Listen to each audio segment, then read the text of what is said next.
Welcome to TEDx. This TEDx event is part of a global conversation that takes place every day in every corner of the world. In schools, in theaters, in workplaces, even in prisons, people gather to hear the best ideas bubbling up in their communities. More than 3,000 TEDx events are held every year in 170 countries. It's a remarkable thing. TEDx events are self-organized under a license from TED, a non-profit organization devoted to discovering and sharing powerful ideas in the form of TED Talks. It's not TED itself, but your local TEDx team of volunteers that has done all the work to put on today's event, including booking all of the speakers. It's this team's ideas, dedication, and time that have made this possible. We really hope today's program sparks an exciting conversation. This is a day for curiosity and for skepticism, for inspiration and for action. The more you enter into it, the more you will take out. And now, on with the show.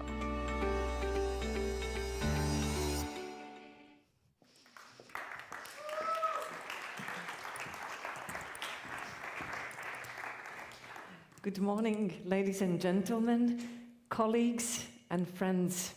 Sincere greetings to everyone attending the TEDx Riga Technical University event, in presence and online.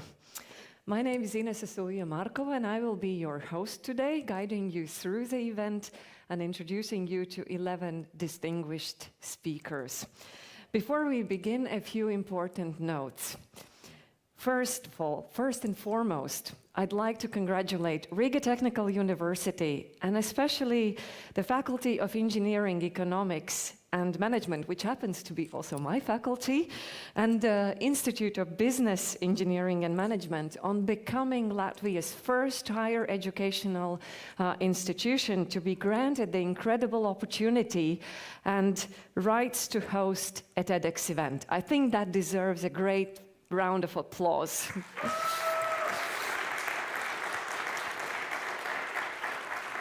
Second, let me congratulate everyone who is physically present today in this magnificent atmosphere and magnificent hall. Although there were 100 seats available, we received more than 200 applications. So you are really the lucky ones to be here today in presence. There were applications from students and faculty members from many universities, all levels and various faculties. So it was a competition to be here. Third, let me share with you some house rules. The program is divided into 3 blocks of speeches.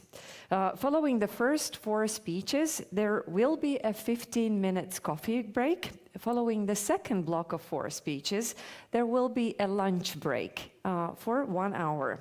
During these breaks, please stand up, stretch your bodies, go out in the foyer, enjoy good snacks and drinks, make new friends, meet the old ones, but be back in the hall on time, because the door is closing very sharply.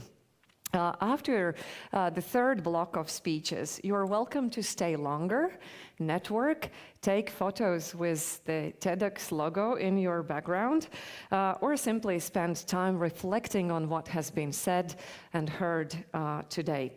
I encourage you to stay until the end of the event, because one of you will win the gift card to the ESPA Riga Wellness Center.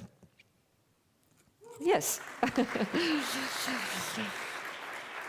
There will be a photography, filming, and live streaming of the event on YouTube and Facebook, and therefore it is strictly prohibited to use mobile phones in the hall during the event.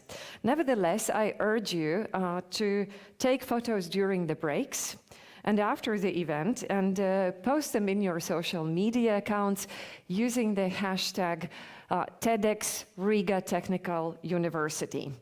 Walking is also prohibited during the presentations, as it may disturb the video operators, and after the breaks, as I already said, be back in the hall on time. The theme of today's TEDx event is change as the new normal. However, is change that novel? Change is inevitable. We do not have to decide for change to happen. It happens with or without our consent.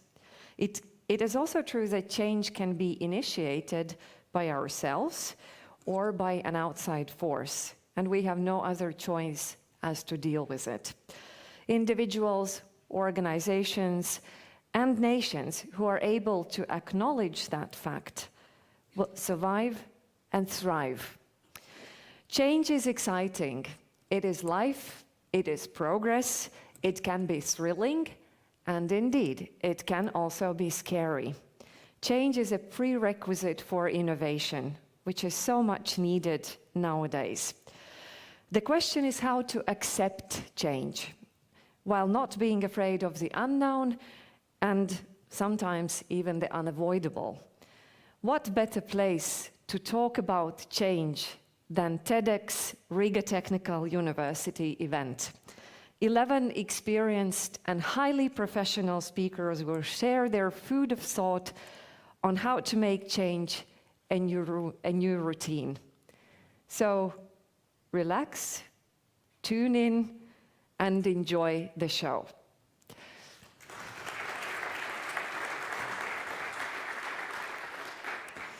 And let's give our first speaker a hearty round of applause and welcome Mr. Jānis Vanaks on the TEDx Riga Technical University stage. Welcome, Jānis.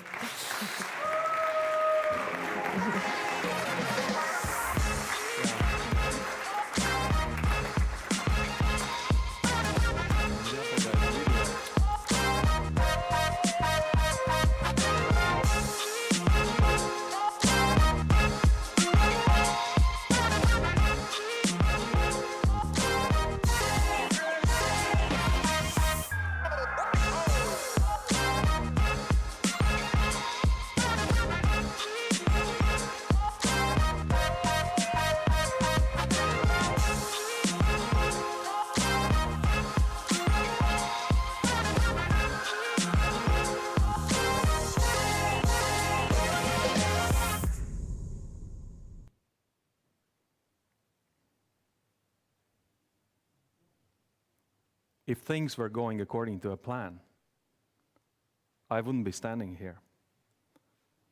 I would be actually making beautiful furniture, leaning over a drawing board, working a lot with my hands, using a lot of robust machinery. Unfortunately, there was a very sudden and unexpected change to my plan. Because I couldn't paint, I couldn't draw well enough, I failed my school entrance exam. So basically there was nothing left for me to do but to go to the university. How about you? Have you experienced life-changing plans? No? Multiple, yeah. And a lot of people. So, important question is how we deal with this type of change.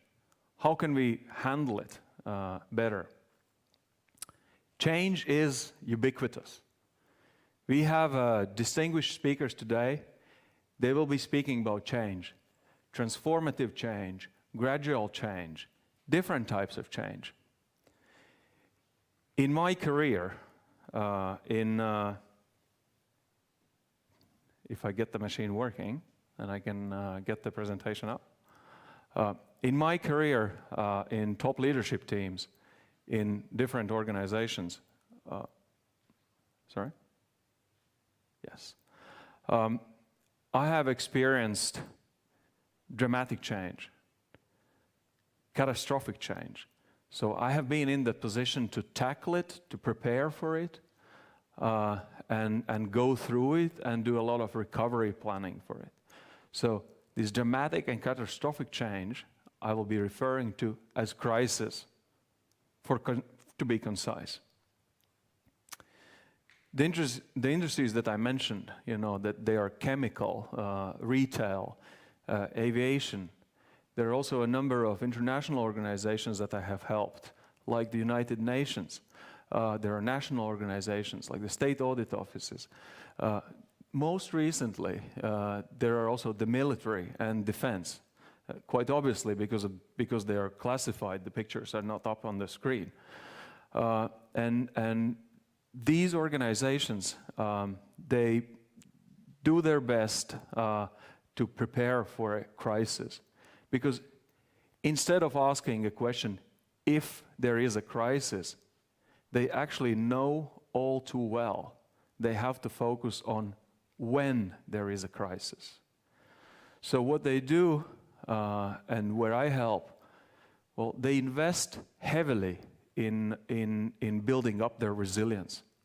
So they invest heavily in what you call, well, 3 pillars: risk management, emergency response, and recovery planning.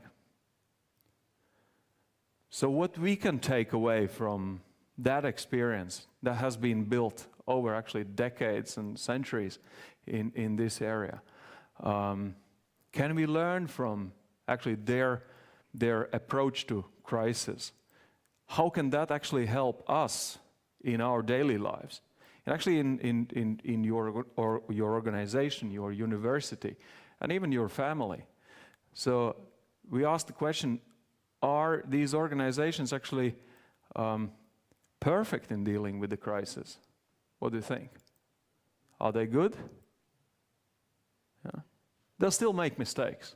And I as a professional in this area, I keep doing mistakes.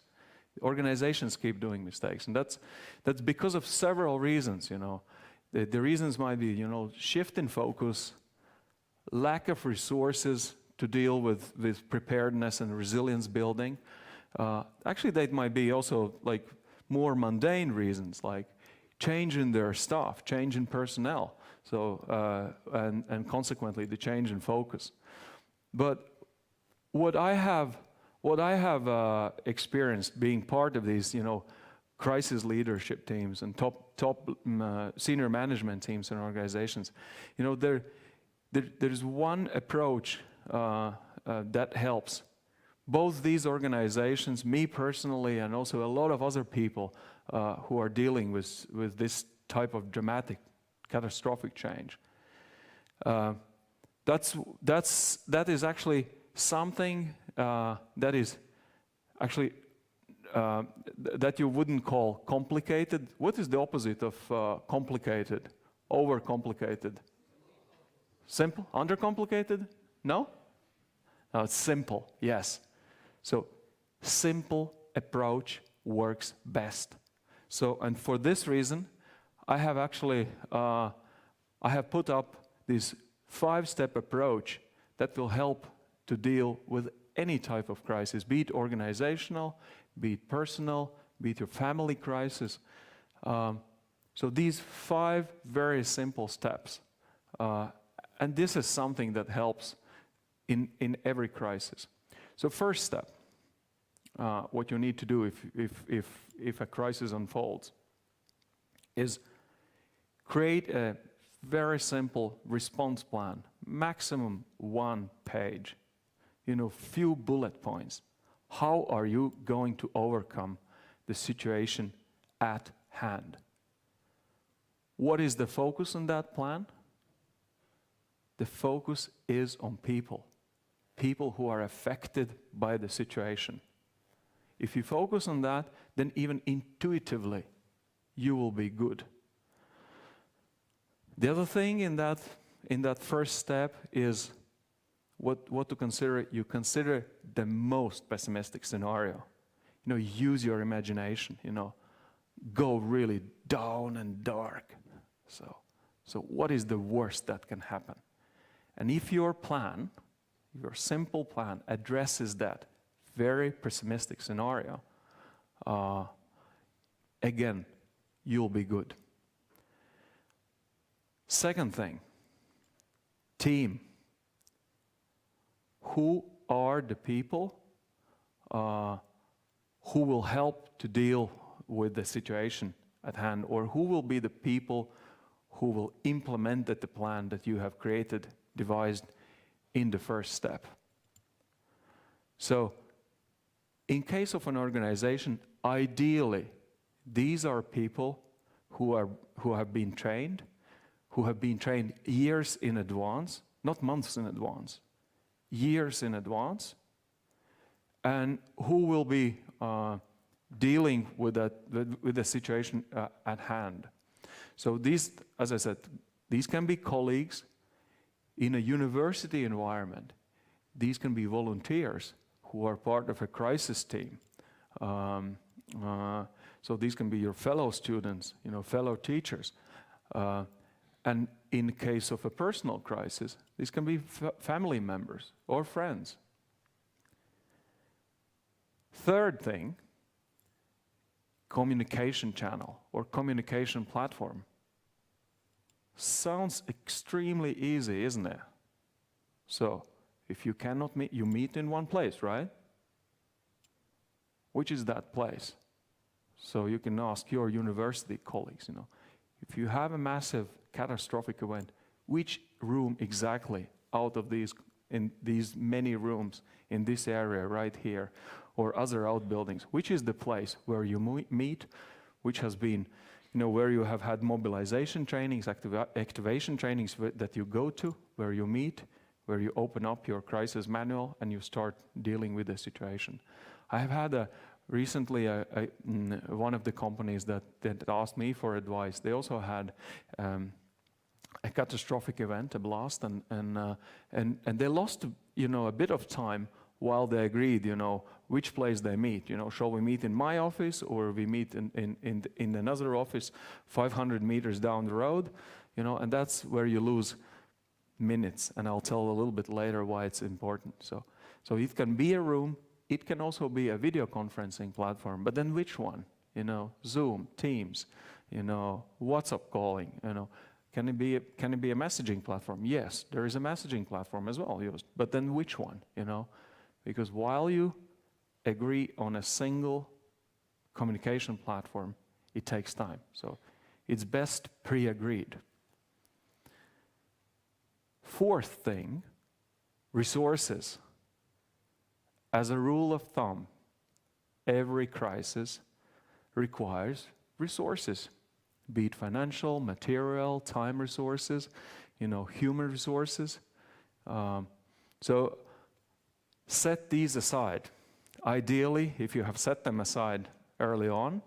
If not, then make sure you have resources, earmarked for your particular crisis.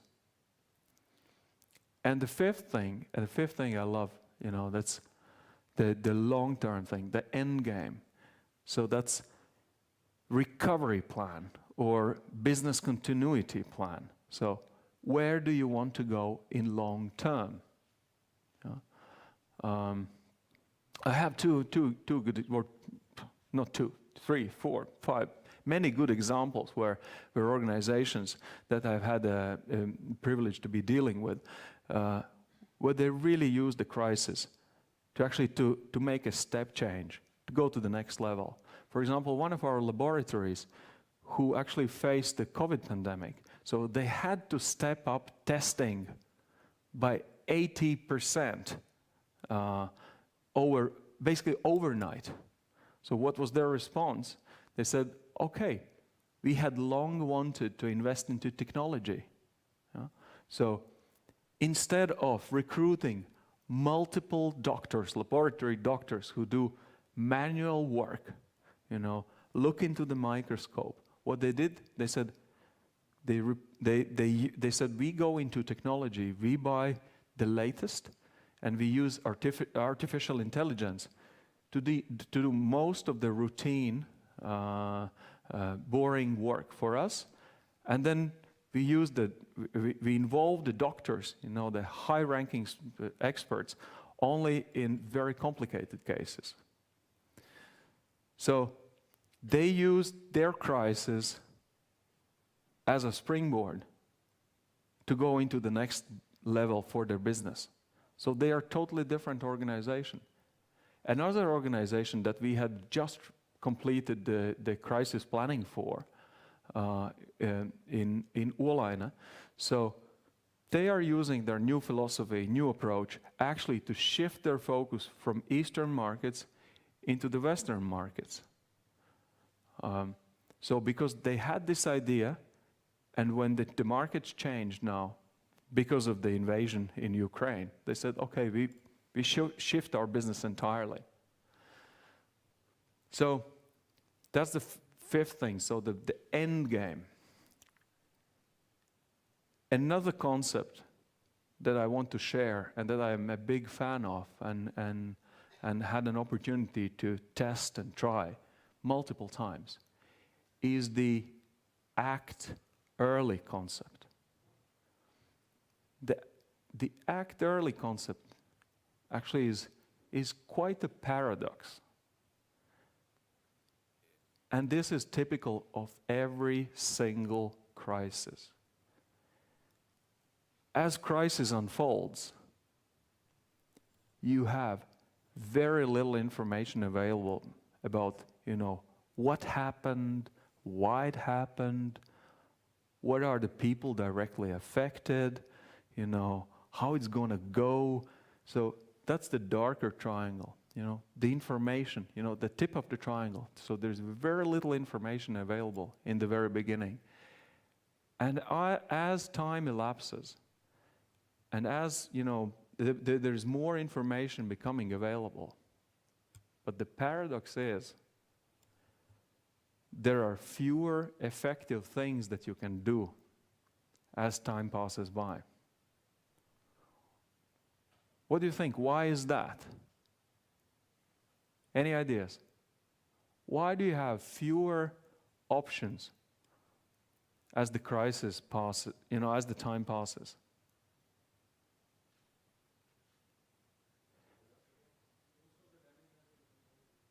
Yeah, the damage has been done. You cannot undo it. That's it. You cannot turn the time back. But the thing is, different people and organizations, they see how you respond to crisis. You cannot undo the crisis,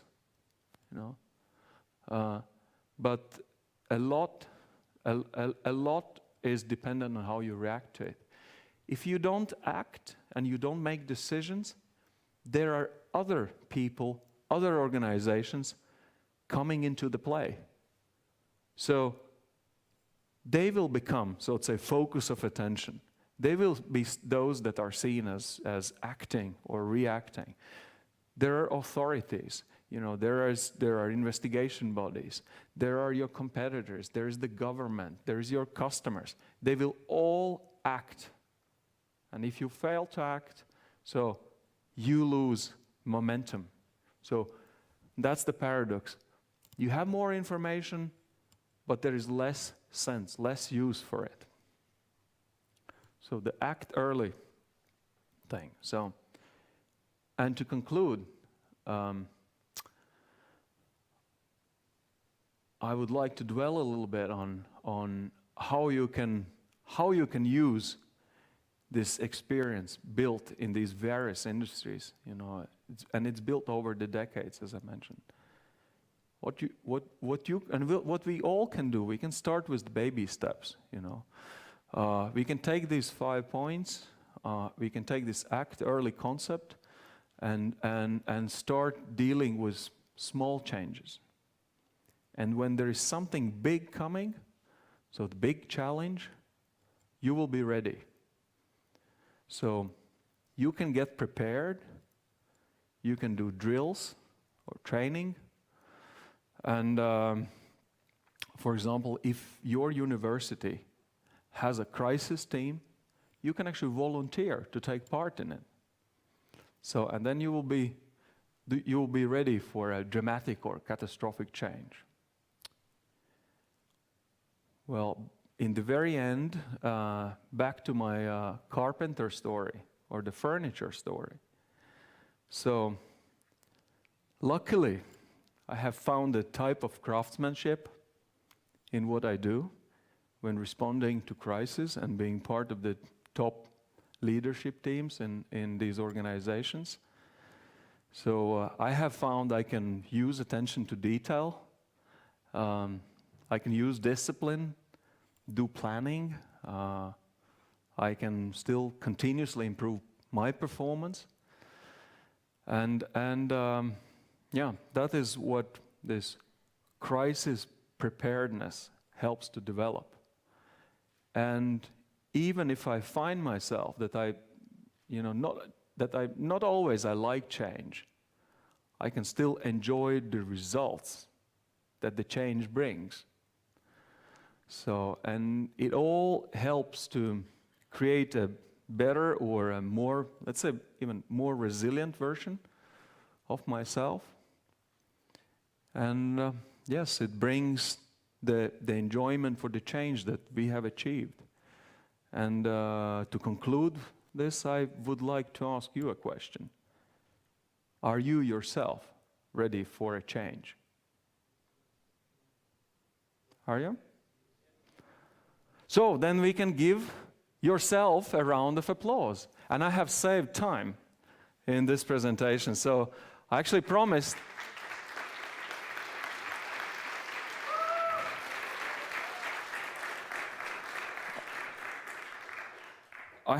I will not be making pictures, but because we have ample time left, so we can, we can all make a change now. We can maybe stand up for a while, can we?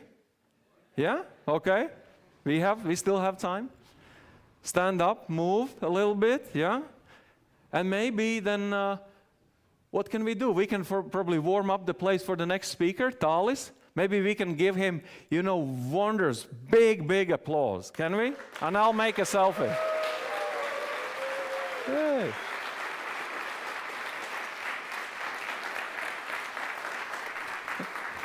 Thank you. Thank you, Janne, for giving a grand opening of the event. You know what I have promised to myself? I have promised and imagined that I have come to that event with a big bucket. And I want to fill up this bucket with great ideas, inspirational quotes, and very practical advices that I can bring with me when leaving this event. So I hope you are also taking some notes and filling up your bucket to leave this place with, stronger or a greater will to become more resilient and adaptive to change. And as Jānis already kindly introduced, I have a great honor to welcome to the stage of TEDx Riga Technical University the Vice Rector of Riga Technical University, Professor Tālis Juhna. Tāli, please.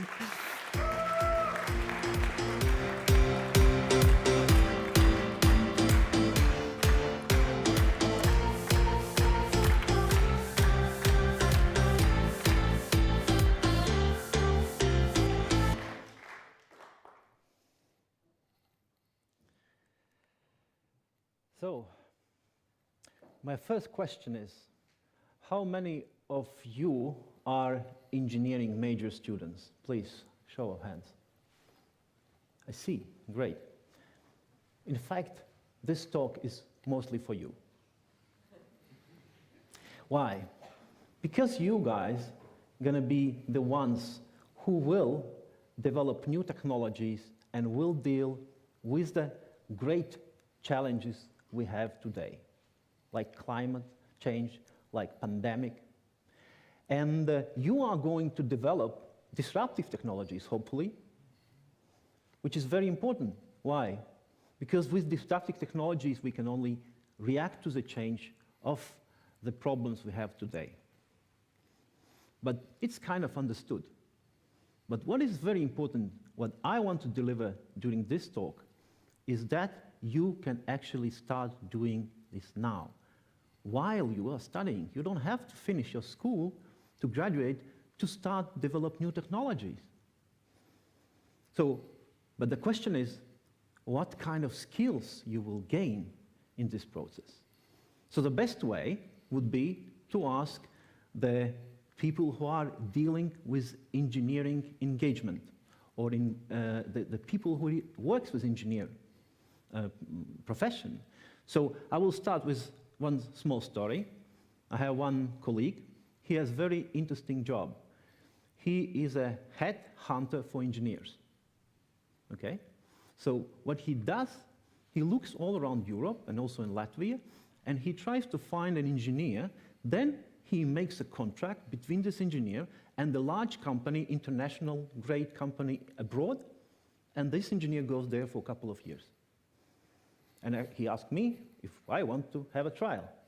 I've been in engineering for some time, and also I'm at management board of water company, so perhaps I could do something useful, for example, going to Africa. But then I thought, okay, I'm vice rector and I'm professor, and I'm working mostly with students, so I want to spend time working with students. So I said, you know, we have very smart students finishing this year, so why not? Why not to engage them? And he said, you know, we have this policy. We never employ anyone who hasn't been working in the field for 5 years. And I started to think, why it's so? And he said, you know, they don't have a real experience to react to the change. They don't have a really this kind of approach which you will gain when you are exposed to real complex problems. And sometimes there is a problem with attitude as well. So now, I started to look into literature. And if you look at the industry needs for 21st century, surprisingly, you will see that there are only few are related to technology skills. Most of the skills are actually so-called soft skills. Critical thinking, collaboration, communication, flexibility, but these are not like just these everyday skills what we are talking about. We are talking about leadership skills, and this is something what engineering companies want. They want that you, as a future engineer, are doing what engineers are supposed to do. So what engineers are doing? They are solving complex problems. So it's not like a trivial problem you meet every day, and it's also not something you have in your textbook. These problems have no one answer. So by solving these problems, you try to build new things, and this is the way how engineers work. And the second thing is, of course, the motivation and attitude. I know one guy who is very successful startupper. He developed his company, which became Unicorn. And when I asked him, so what kind of skills do you want from engineer finishing university? So I said, they have enough technical skills. They are smart kids. But what I want is an attitude. I want an attitude which is able to take idea and bring it to the something which works. And of course, this is something we need to teach in universities, because if you think about how world is changing now, world become more and more volatile, uncertain, complex, ambiguous. And it's because of all things happening, like globalization, digitalization, blending of different cultures, etc. So somehow we need to react to this. Now, if you look into skill sets right now, what are demanded for engineers, that engineering is also changing, right? So the statistic shows that we will need more and more of so-called complex solving skills. We will need active learning skills, and maybe less of technical skills. So there is some kind of evolution of engineering education as well, but engineers, what we need now, it's not so much how much they know, but rather how much they are able to learn. So why it's so? If you look at the technology change over the last century, so the acceleration pace is almost exponential. So technologies are doubling used to double every 50 years. Now it's 10, maybe 5. So the new technology adoption could be within the span of your study period. You know, you're starting studies, and when you finish, there's another technology there. So how to be able to work with these kind of challenges? And the question is, I think the answer to this is that the core engineering is not applying science. It's more about application of design and of creativity to science. It's a kind of way how to learn to deal with problems. And this is something what you should learn during the studies. This is the only way to learn it, is expose yourself to a real problem. So now, if you look at the curriculum of some leading engineering universities like MIT, University of London College, etc., what I noticed, and there's one study done just recently that shows that you have more and more design and problem-solving exercises in early stages of education, even before you learn technical skills, which is kind of strange. But that's what is happening. These are the different type of skills. So what you will find in some of the programs, more than 30 different type of projects students are being exposed to during their studies. For example, MIT, which is well known, engineering university, they have this motto of mens and manus. Now they decided it's not enough. I mean, it's not just hands and mind. You need to also have a deal with the large issues, and you have to build your curriculum around the project. So they're putting projects in front of the studies. So they have all kinds of projects related to machine learning, to digital cities, etc. But it's not always like that. It's not for all universities.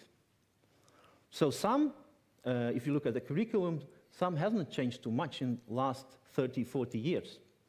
And even in the class, when you saw a lot of examples, it could be thousands of them during the studies, the studies show that problem-solving skills are not really being improved. Actually, 1/3 of the students are not able to solve problems which are open-ended. Of course, another problem is what kind of technology do we teach to our students?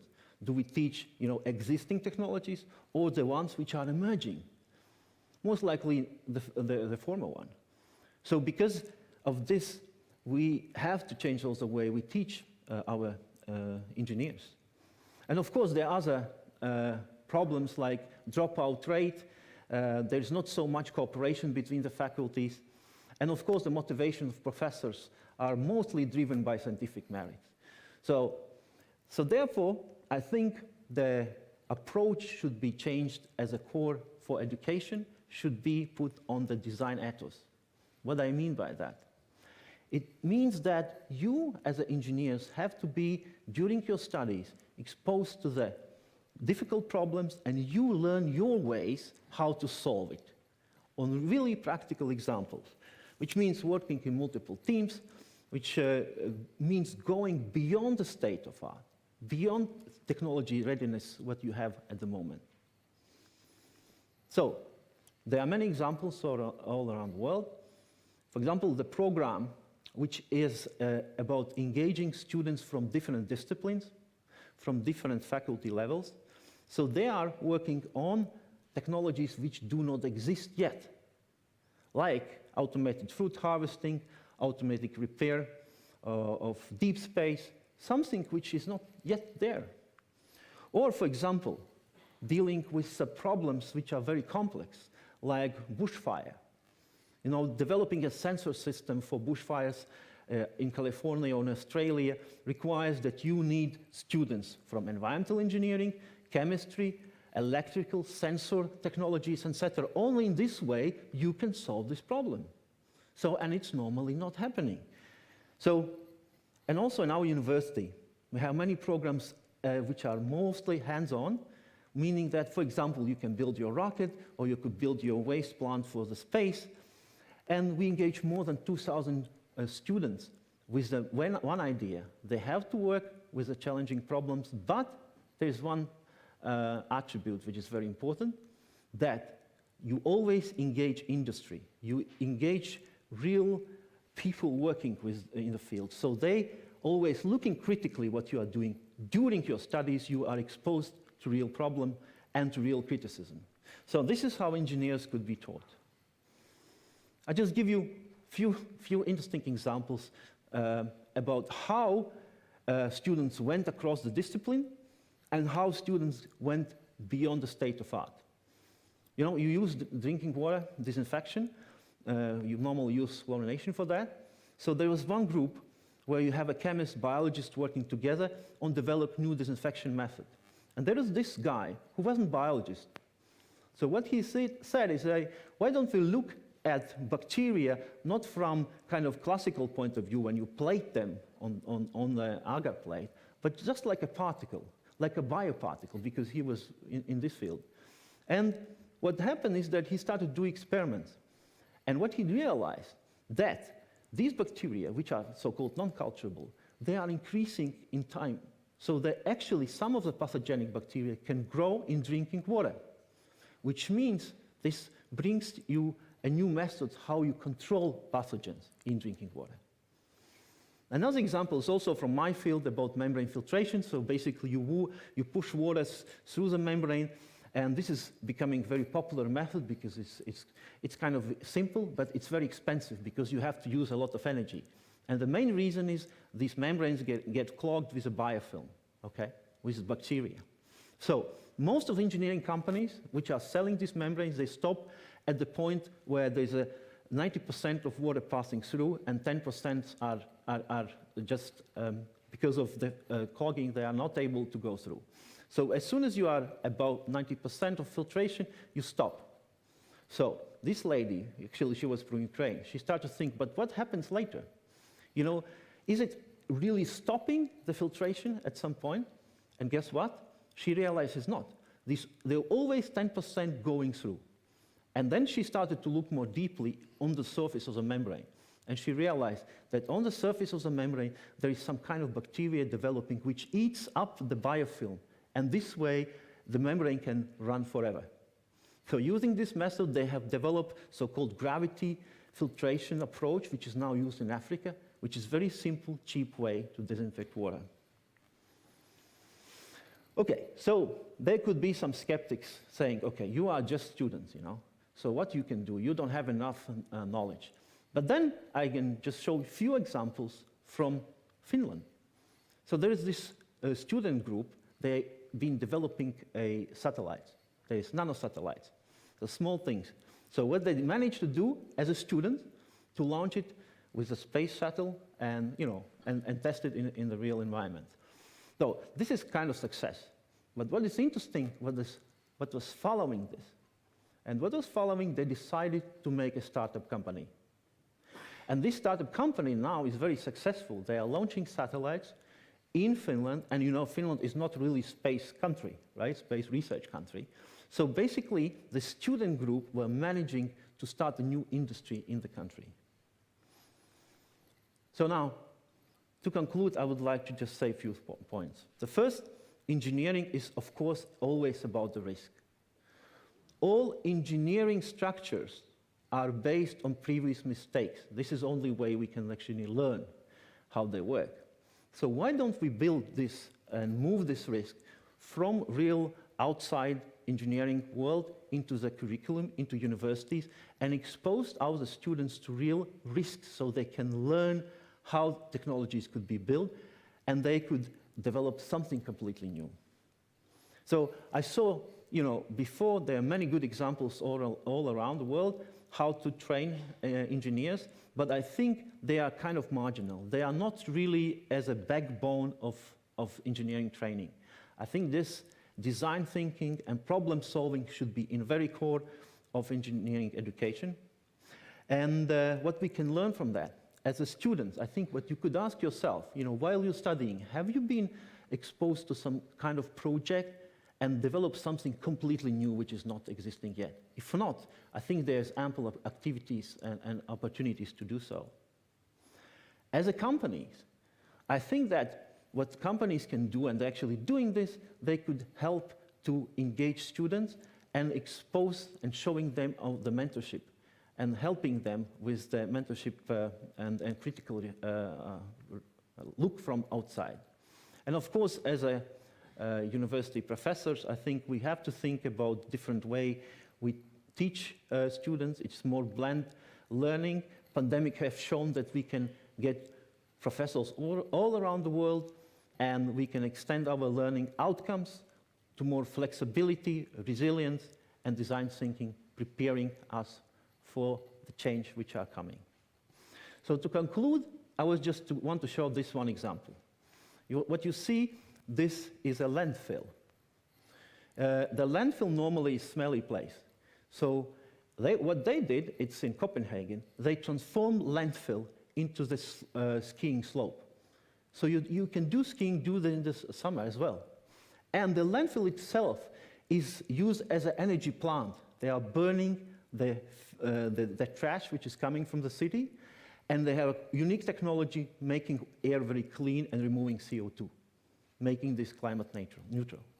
So I think this is a good example, but there are many other examples that we need to create during the next few years. And I think since engineering is a foundation economy, we are in a turning point of engineering becoming the ones who are changing the world. How engineering education will be able to respond to this change will affect how we will live in future. Thank you.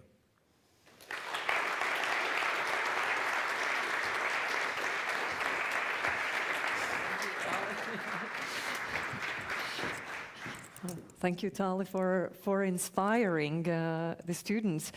But I got really provoked, you know, when Talis said that his speech was particularly addressed to the students of the engineering sciences. I have a temptation to ask, can you raise hands those who have a degree in social sciences?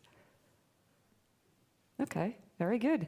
Those who have those who are coming from the industry, who are really acting businesses. Yeah, we have one. Ah, you see?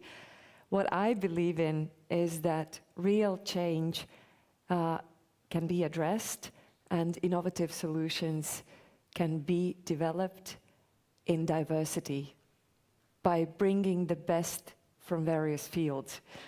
And thank you, Tali, for inspiring. I think you gave great lessons also to the students and practitioners with the background in social sciences. Act early. Do not be afraid of complex problems. Step outside of your comfort zone. Jump into new opportunities. So I hope you marked or you spotted those who are coming from other disciplines than you, and use the time in the coffee break to mix up with each other, to lay the ground for new joint projects or initiatives. But I'm very happy to invite to the stage our third speaker, and let us warmly greet our next presenter, Mr. Emils Syndikos. Good luck.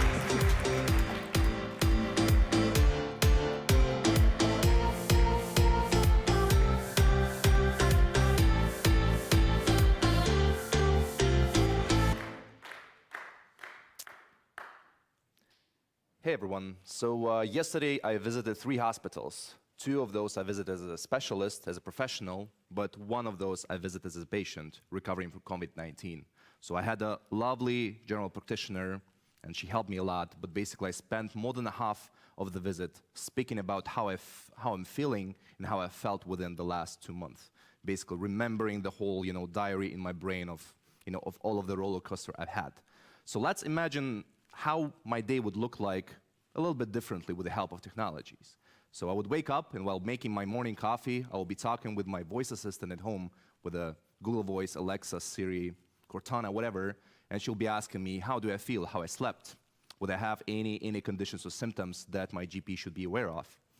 While going to the hospital, I would put on my jacket, and by putting on my jacket, on top of my sweater actually, putting on my jacket, I can tap that I use the medication by just tapping on the sleeve, and the jacket can pass information to the mobile app. When visiting to the hospital, actually, and going outside, I would have a chatbot or a digital survey about my received experience and how I feel after the visit. So my name is Emils Syndikos. I'm a computer scientist by education, and thanks a lot. And I'm a computer science by education, and I'm using my skills towards problem solving in healthcare. And during my presentation, I'll be talking about connecting the dots, and I will try to not persuade, but tell you more about how and why I perceive digital technologies as a 21st century screwdriver, a things to fix stuff and help stuff in healthcare. So healthcare is a marvelous industry. I love it, truly. And for sure, it's important. I think we all will agree that healthcare is an important field that we should all contribute to. But it also is a very challenging field. And throughout the jungle of different challenges, I wanted to outline only 3 of those that we'll be focusing during the presentation. The first one is lack of data that we'll be speaking about later on. So I just described to you the thing about, telling everything about how I felt within the 2 months to my GP and spending half of the visit to do so. And imagine this subjective data, I might forget something, I might basically, not respond to something if, I don't know, the GP is asking about my lifestyle or any other things. So basically, this is a black box. We'll be touch base in the next slides. The second one, and I will leave it as a dessert to the second half of presentation, is oversaturation with data. So how can we navigate within the ocean and the tides of different data points to actually make sense out of this data we collect? And the third one is how we can use the solutions, the day-to-day solutions, to actually engage people in their own healthcare services provision.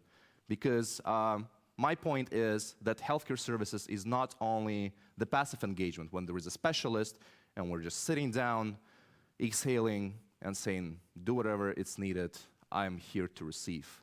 It's about the dialogue, and we can actually support this dialogue through data, so-called data-driven dialogue. And we'll be touch base on this in the later slides. And for sure, if we look at the patients, there is a patient journey, so we are wanderers. And for sure, hand in hand with our healthcare professionals, or also researchers coming from academics and industry side, we go, it's actually not a straight line, how it's on the slide, it's a roller coaster. So it's basically a lot of ups and downs, and I think you all have experienced on your own some of the healthcare services and some of the journeys you've been with during the same pandemic or any other conditions you might have.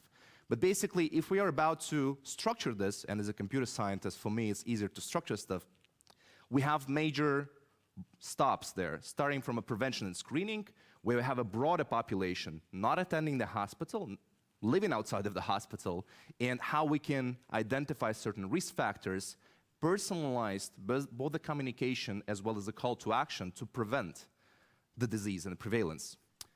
Going further to diagnostics and personalizing the diagnostics towards treatment and treatment monitoring, both at home as well as at hospital, as well as the rehabilitation in any other services.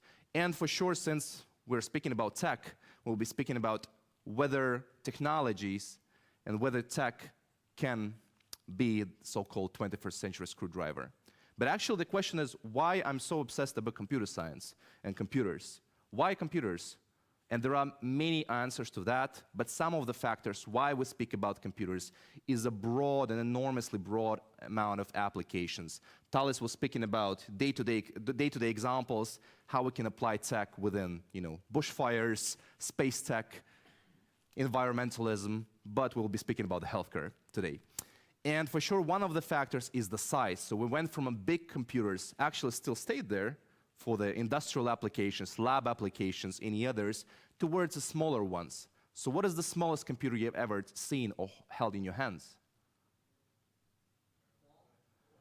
A phone, a wearable device, am I right? So we went to smaller devices, smaller device that was inserted in my jacket, something like this, and even smaller ones like this. So what we see on this 1-cent coin is a concept developed in the Michigan Institute of Technology called Smart Dust, basically aiming to develop a 1 cubic millimeter size computer that can actually sense, it has sensor on top of that can send data to the server or to another node with a radio, and it has a small solar panel, so it can live it on its own, and we can deploy it in this room or any other places whatsoever. Another application, for sure, the way how we communicate with computers, and it's the language, the same way we use English, we use algorithms, we use math instructions, and we went from and still are there in some applications, from very low level or math instruction and abstractions towards a very high level ways how we communicate with computers, so we can give an ability to build to anyone in this room and beyond. And as an example here, most of you have heard about this or tried. It's MIT framework called Scratch, an open source framework with a Blockly type of programming, basically building blocks to make the cat dance, sing, run, jump, whatever you would like to do him. But we can apply the same Blockly programming type of communication to actually program sensors and Internet of Things solutions to help us in industrial applications as well. And another enormous thing that we'll touch base in throughout the examples is the ability to sense. The same way we see here the mole who is blind, he has its nose with testicles, to navigate throughout the world to do whatever he needs, the same thing we gave to computers through sensors and ability to feel. And throughout the broad application, as I mentioned before, in various industries and day-to-day activities, for sure healthcare is what interested us during this presentation. And as a computer scientist, I look at myself, and you can look at yourself now as well. I do see not only the complex biological system, but a source of enormous amount and types of data. And we should work with data. Why don't we do this? And we touch base the first example of the black box, so basically lack of data. So let's try and use the tech to actually open up and act-base the data inside. And how we can do this, actually, it's not only the rocket science, it's actually day-to-day applications that we can utilize to start opening these black boxes throughout the whole patient journey. One of the examples is using wearables. How many of you do have a wearable device, smartwatch or smart ring, whatever it is? Raise your hand. Okay, a lot of hands there. Also, might assume some people online can raise their hands as well. But basically, it's not only to communicate or to be notified that, hey, I actually missed my lecture today and the Siri responded. Well, it's actually to how can we apply this towards managing pandemics, as the World Economic Forum reports. And Harvard University, together with researchers from Stanford and other institutions, actually utilize the power of smartwatches with the optical sensors, movement sensors, guide sensors, temperature sensors, smart rings like Oura Ring as an example, to see the changes, the small changes in your paradigm of movements, temperature sensing, etc., to actually state that, hey, this person is of risk of pandemic. And it's not only about the one person. If we extrapolate this layer above, we can see that the small dot of a person who might get infected, we can model how the infection and pandemic can be moving throughout the city, throughout the country, throughout the region. And for sure, as I was touch basing about this macroscopic approach, one example that actually touched my heart, also in a direct manner, is a project called Cardiogram. University of South California designed a solution that I am also using it right now, so I can get some trends based on my demographics, how my heart behaves using the optical sensor and movement sensors. But it's not only about me. It's actually, I'm sharing this data as well as the 500,000 people right now in real time with the researchers, fighting and finding new ways how they can diagnose cardiovascular disease-related risks. So the study is called eHeart study, helping us to drive new changes within this disease domain. Another example is pediatrics, and the Children's University Hospital here in Latvia designed a very simple solution, basically to help parents whose children suffer from COVID-19 to study long COVID symptoms and to do this triage to understand who to call to the hospital, because parents got worried. They were calling the hotline. Whatever happens at home, they were stressed a lot, you might imagine so. So basically, a simple solution that we can use within the bachelor thesis or any other courseworks, digital surveys. Once the patient was discharged, they sent the link through SMS. People can hop in, fill in the diary, receive educational materials. Meanwhile, doctors can see the triage, the red flags corresponding to certain patients, so they can react accordingly. And one of his examples, for sure, in the managing pandemic was the platform developed with the Boston University and Holland Institute of Israel, and our researchers in Latvia as well, how they utilize the same solution to actually engage broader population in chronic condition, understanding the risk factors of chronic condition within COVID-19, and then understanding the vaccination readiness 2 years ago based on the risk factors to personalize the call to action, to personalize the communication with certain groups of society. Another example in public health is, once again, utilizing the day-to-day digital tools in women's health. So more than dozen thousands of women in Baltics were engaged in this project, which basically means that every woman hopping on the platform filled in their own personalized breast cancer risk assessment or reproductive health risk assessment test, receiving the personalized report on their mobile phone or a computer so they can use it as a call to action to talk with a professional. Meanwhile, with the help of dynamic consent, they were engaged with the researchers to work hand in hand within the breast cancer research and epidemiology. Day-to-day examples, so virtual reality, the solution called Big Screen TV that was used to actually get your friends together and watch movies through the VR headset during pandemic, quite popular, huh? But actually this solution was used also to conduct group psychotherapy sessions. Because you have an avatar, you're protected, you're sitting at home, and you can open up about your stress, about any things happening, any roller coaster things happening during your day-to-day life to a professional there.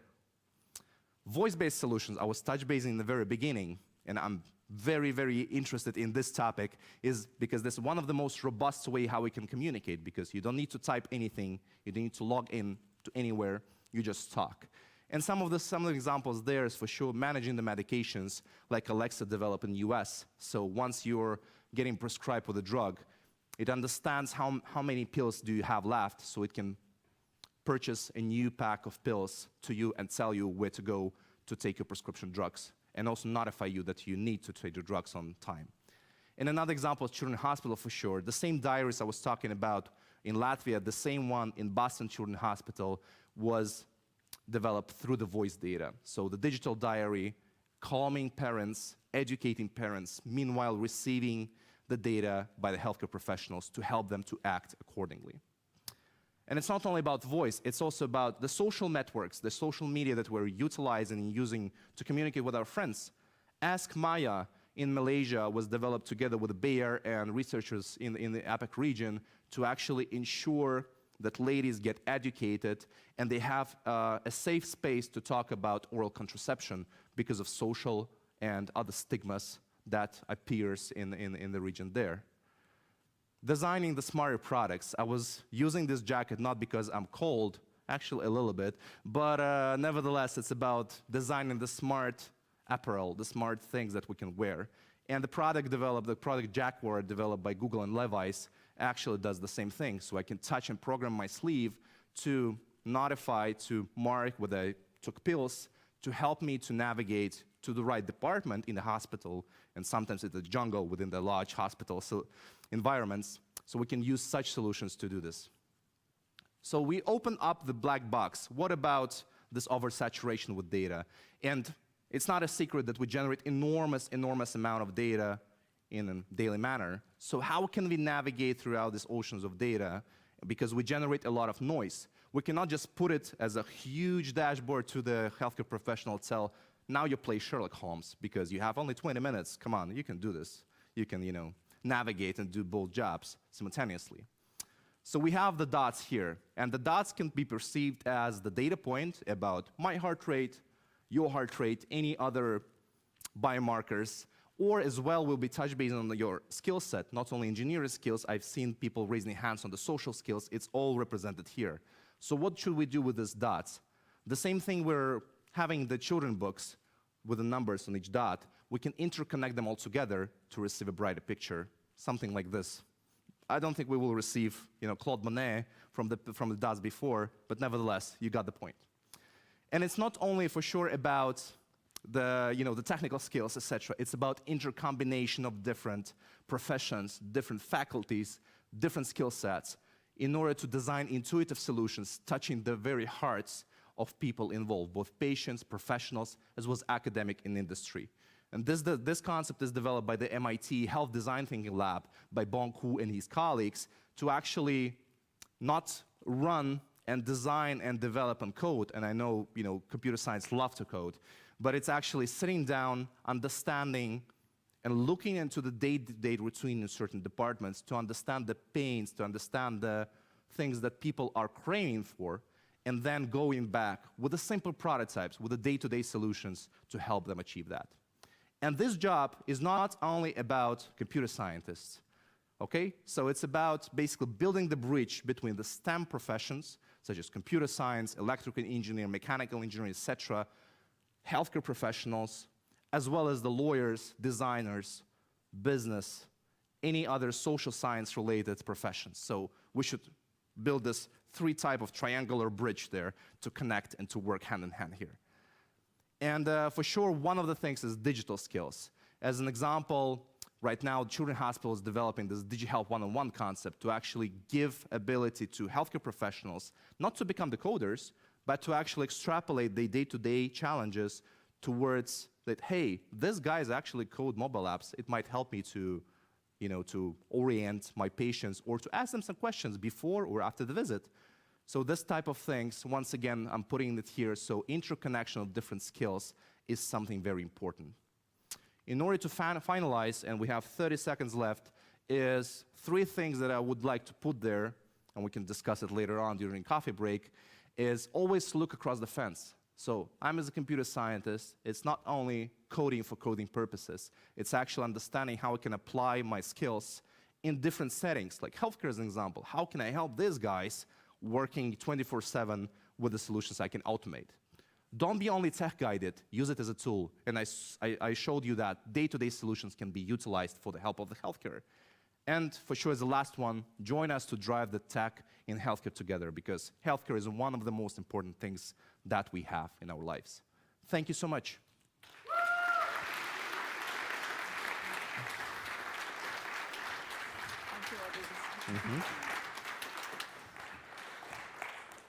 Thank you, Emils, for everything you are doing actually to serve the basic need of our daily life and really connecting the dots with the help of data and with the help of technology. Somehow your presentation resonated and your speech resonated very much on what was said by Jānis in the very beginning when you're going through very dramatic change or you're facing a real crisis, how tech can contribute in those 3 main stages. Like you need the data in the beginning to understand what is going on, you need a response plan, and then you need a recovery and monitoring plan. And obviously the tech and data, as we see, is very much of help. So thanks once again. And now we are proceeding with our 4th speaker, and I am extremely delighted to welcome Linda Sauli as our first female speaker today. So Linda, please.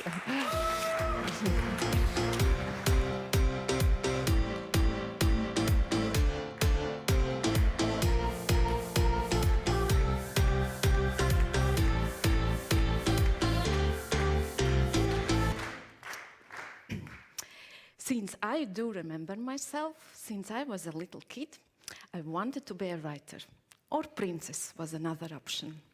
In age of 10, 12 years old, I have read almost all Shakespeare's work. I was reading Stendhal and Charles Dickens. The books was my world. Obviously, I didn't become a princess, even not an engineer. I became an economist. After obtaining several master degrees from prestigious universities, I had fulfilling and exciting job in media and marketing management. However, I do remember May 2012, Stockholm morning, when I decided to say yes to myself, to the world, and pursue my long-cherished dream. I decided to combine what I knew very well, marketing and media management, with something that I loved very much, printed and written word. Since age of 13, when I first entered in editorial office of local newspaper of my hometown to find out what it means to write, until the moment I have read every issue of Santa magazine, I dreamed a dream. To write and publish magazine. In that May, I decided to say yes to my dream and establish the very first digital publishing house and digital magazine called Lilla. I didn't lack a knowledge, courage, stubbornness. And more important, I knew exactly how Lila should look like. 6 months later, the first issue of Lila was published. And it was exactly what I dream about: aesthetic, meaningful, interactive. For the very first time in Latvia, readers can not only read the content, but also watch, listen, and touch. Lila was made for all senses, including for people with visual impairment. International recognition, young entrepreneurship awards, dozens, thousands words from readers across the world. And the team of very few people who believed, cherished this project. There are together 14 Lilas. Unfortunately, sometimes with knowledge, courage, and tremendous work is not enough. After 2 years, when last Lila was published, I ran out of everything to make this project happen: belief, strength, money. In that June, years ago, I felt very alone in my loss, losing a lot of money, including my home. However, losing money was not painful. I do not have a moment of pity for money. What was really painful, losing belief in myself and in my dreams. I felt 3 things: shame, shame of failure, my surrender, my inability, a loneliness in my loss, and lost belief in myself and in the dreams. I know, indeed. We do learn from mistakes. Mistakes makes us stronger, and everything is always for the better. But it's easy for me to say no. Okay, let's be honest, not very easy. When I'm on this stage, when I'm already dreaming again, I have a successful company to lead with great people, now it's terrible. But when you are in the middle of feeling a failure and loss, it's impossible to hear. Therefore, it's important to distinguish between mistakes and failure and its emotional attachment. The stronger our emotional attachment to the project, dream, person, the more we feel it's like a failure. In mistakes, we are much easier to, learn, take lessons and move on.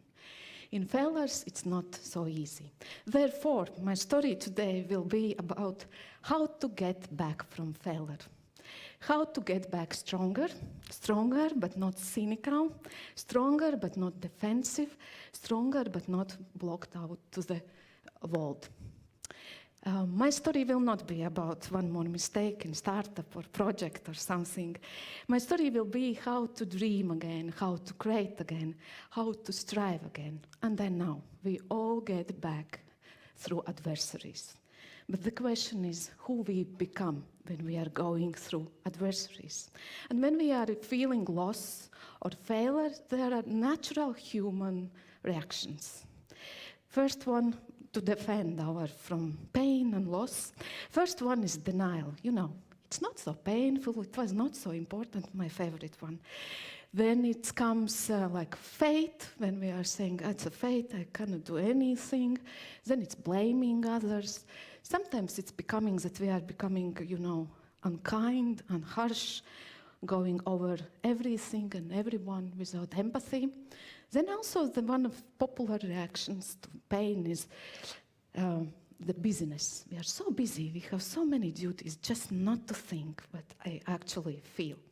While all these reactions is natural when we feel failure or loss, they are actually make us more less powerful, less happy if we keep in a longer run. And therefore, there is one other way how to deal with failure, and it's called battle mind or fighter's spirit. Fighter's spirit is something that let us transform our pain and failure into challenges that we can analyze and move on. And there is something that helped me, and not only me, after all this shame and failure about dreams, to approach this battle mindset, and it's called kintsugi. Kintsugi is old Japanese art, where broken pieces of pottery are restored back by melting them with the gold. gold powder. Kintsugi today is not only art, but also approach, how we develop inner strength and resilience.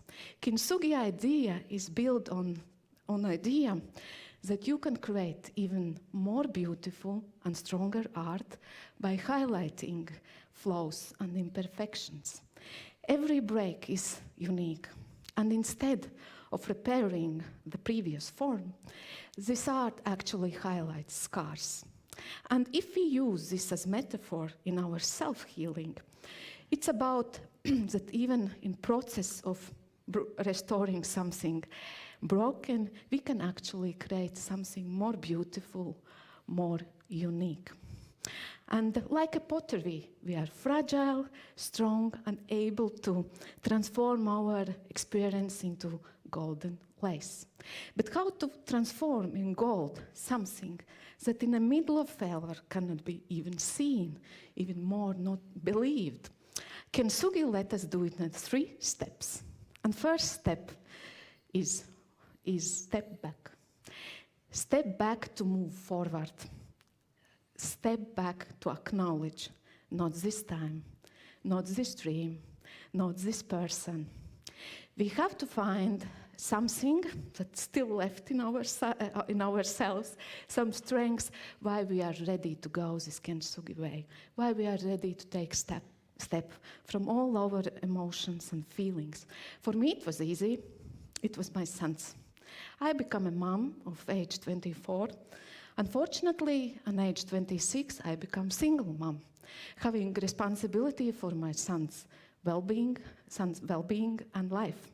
I took it with great joy and gratefulness, and it helped me in many difficult moments to take this step back in my Kintsugi way. So we have to find something in that moment that let us distance from all emotions and get perspective. Perspective that is needed for step 2 in Kintsugi way. And step 2 is look inside, look in your eyes. Take every broken pieces and examine them. Ask questions. What happened? What drives me? What I'm ashamed for? When we call our shame by name, it loses the power. Don't be afraid, look and analyze everything. In this step, the most important resource for us is ability to analyze. Have the courage to say, yes, I did make bad business decisions. Yes, I thought everyone should love my dream.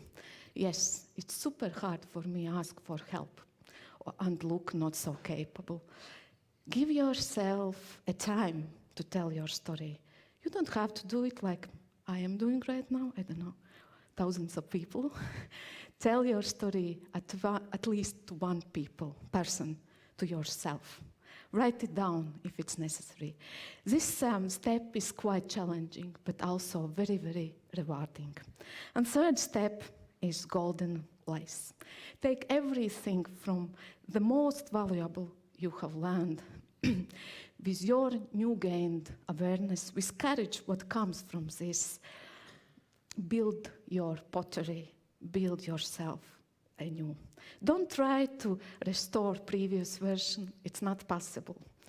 But take everything you have learned, your strengths, your courage, your experience, and create yourself anew. It's your golden Kintsugi. It's your uniqueness. Kintsugi let us become more authentic and self-aware. If we just let it happen, don't deny, don't put all mechanisms, but voice it, correct it, and move, and let yourself see your golden lace. What is my Kintsugi? Now, first of all, always remember, failure and loss is not opposite to success. It's just a step on the road to the new, maybe more fulfilling dream. Second one, do I believe in dreams again? Of course. I even now fulfilling one being here with you. And third one, if you ever decide fulfill your dream into business plan, take someone by hand and do it together with someone who helps you look on your dream, not only with rose-colored lenses, but also with rational mind. My story is about how to turn loss and failure into beauty, how have a courage not to be perfect, be more open to yourself and closer to your being, and let Kintsugi embrace your own uniqueness. There are no need to look for uniqueness outside. Kintsugi led to see this golden lace in yourself. And when we are starting to see golden lace in ourselves, we start to see golden lace in other people. And when somebody sees something in us, appreciate our uniqueness, belonging happens. The fundamental need of every human around the world is to belong. When we feel belonging, we matter, we have a value, we can create, we are happy. Then this is not anymore about fitting in, feeling different or isolated. Then we can create and be happy. Uniqueness is nothing more about being unique versus ordinary. It's about being you and connected with others.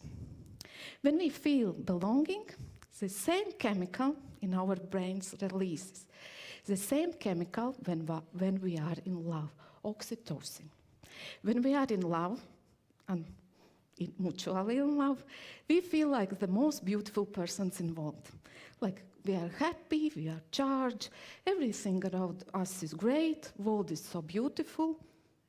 Have you been in love? Yeah, you felt the same? Yeah, I'm not alone, thank you. And the same we feel when somebody appreciates our difference, our uniqueness, any other lace of any other aspect of our golden lace. So let's have more oxytocin in our lives. Don't be afraid to tell your story. Each of us is like a book that someone, somewhere, either 10, 9, 25, or 45 years old, would be more than happy to read. For somebody, it could be inspiration to get up from failure. For somebody, it could give motivation to embrace their uniqueness. And for someone, it could mean the world. Thank you.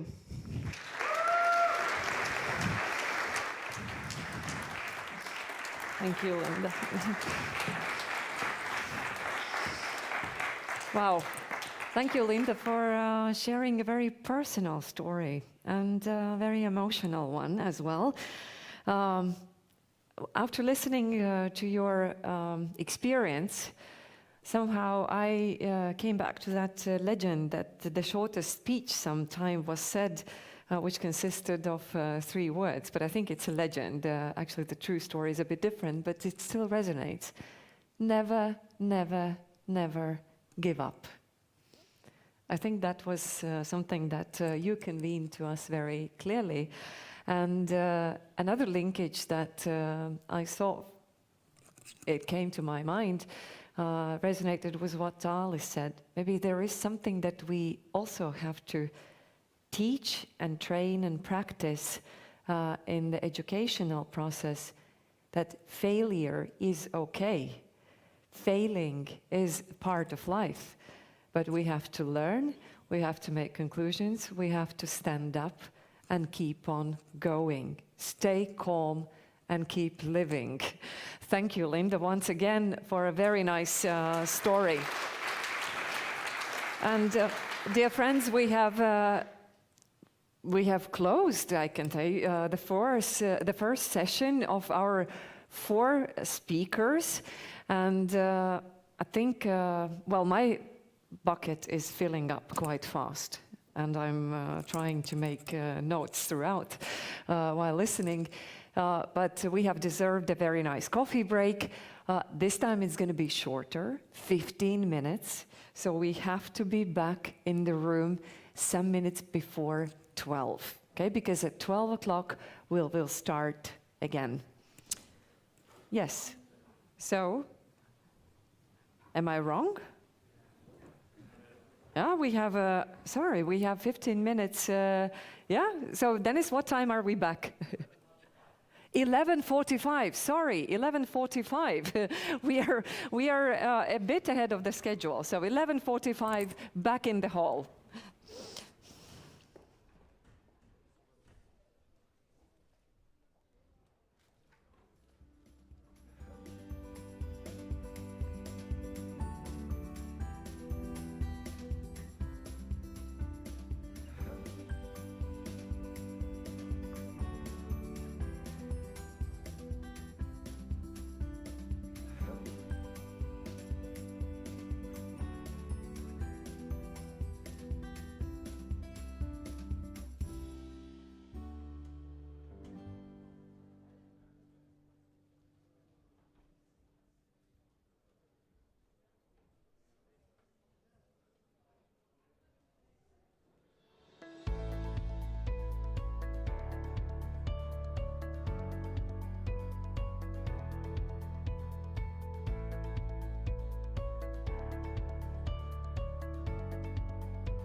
Welcome back to the TEDx Riga Technical University event.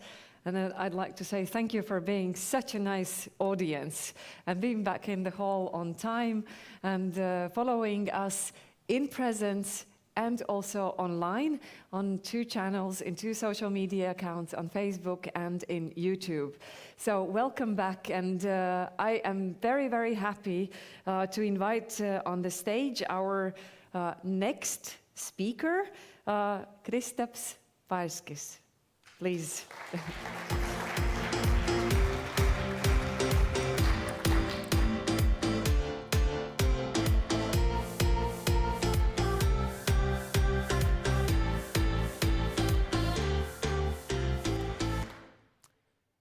So I guess I'll start with you to be a bit proactive. We're getting to the cocktail part at the end. Suddenly you see this sign, and I tell you the words radioactivity, radiation. What do you feel? What are your first associations? I don't suppose anything good. More thinking fear of the unknown, so to say. And I think it's quite reasonable, of course, because if we think about the associations that we could have with this, what comes to mind is the highly successful series of 2019 based on true events, Chernobyl, and truly a disastrous event in our humankind history. Or if you go even more into the past, you could think about this. So truly, radiation, it can be seen from a very dangerous perspective. And we need to really think how we protect ourselves, and we have a whole field in the world dedicated to that, radiation protection. But that is not the story today. What I want to get across for you today is more about, is there a good side of radiation? Can we use it for good? And to draw some parallels, how it could work, simple example, forest fires. Again, fire, a destructive force. But if you take it in a more controlled manner, it's the warm evening at your cozy apartment on Sunday, warm coffee and everything. If we go more into the medical aspects of this creature right here, cone snail, it proves to be poisonous to a lot of animals and could be also lethal to humans. But what scientists have found, if you take this poison and extract some chemicals out of it, you can actually provide medicine that we can use for relieving pain, or for the future they even propose treating epilepsy, treating Alzheimer's disease and Parkinson's disease. So getting back to radiation, so what could be this good side of radiation? And believe me, I was skeptical at first when I would have been asked this question when I just started my studies in medical physics and medical device engineering. Because whenever I was talking with my mom about this, it was like, yeah, I know, it's like a quite wide field, and whatever I will do in the future with it, I will never work with radiation. And truly, life proved me wrong on this one. Most of my professional career has been exactly working with radiation, and now that I'm back more into research as a scientist, it's, again, the same field. And even after all these years, I'm still not glowing, as you can see. The common misconception, I guess, we also could have about radiation. So truly, what I want to show you today is that there's this good side of radiation if we have the control over it, if we have it in controlled amounts, and we use it for good. Because truly, of course, you do remember throughout the whole presentation and the talk that, of course, like I said, radiation can be dangerous. The trick is to use it with the minimum risk for the maximum benefit. And to start it off, it was a course that I attended last year, and it was a very good quote. I will rephrase it a bit for today. It is more of, if you have a radiation beam that has the right radiation type, so to say, right energy, right intensity, what we could do for you, we could do a better car tire, or we could get more clean drinking water.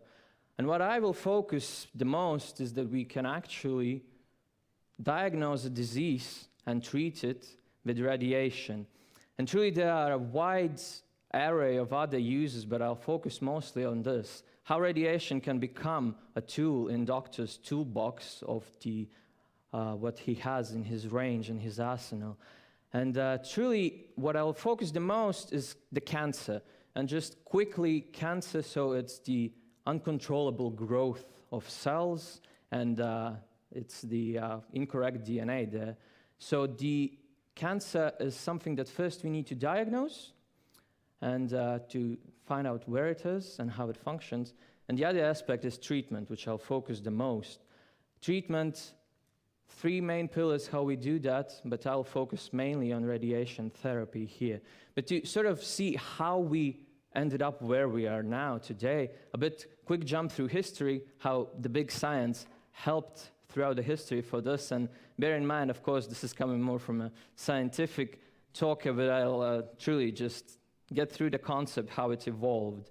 So it all started with Röntgen when he, in 1895, he was doing experiments in his lab with a cathode ray tube. He covered it all in black paper. And yet he saw that there's some sort of light, invisible light, escaping through it.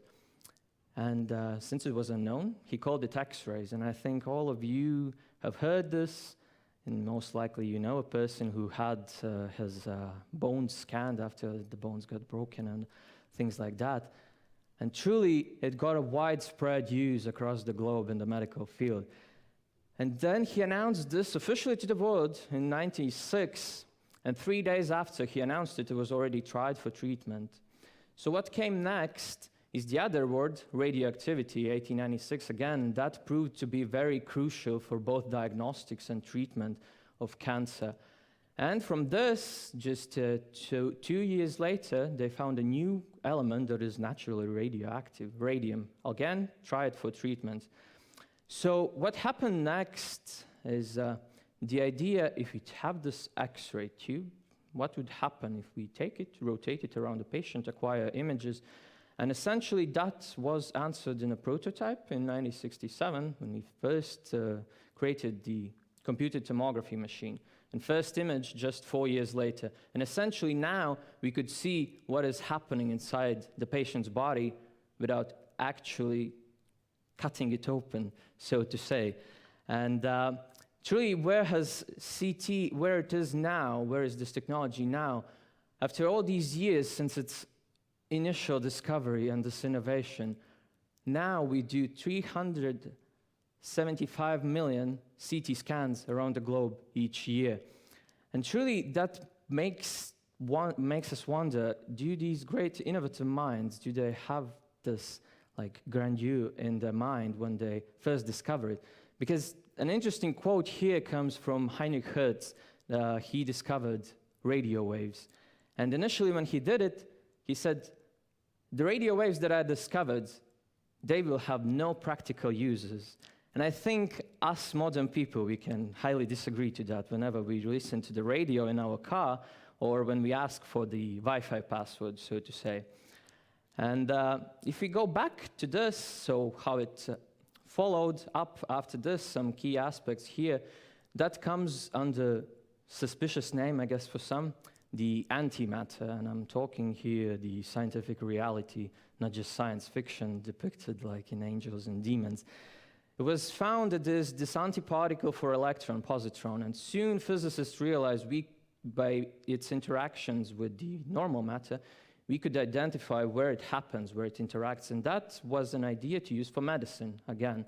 And so they discovered elements that produce these positrons, the ways how to produce these elements, and then they tried to inject these as pharmaceuticals in patients again, and this was the first positron emission tomography-like exams, a crucial tool that we use in nowadays modern medicine to see what the cancer truly is and how it functions.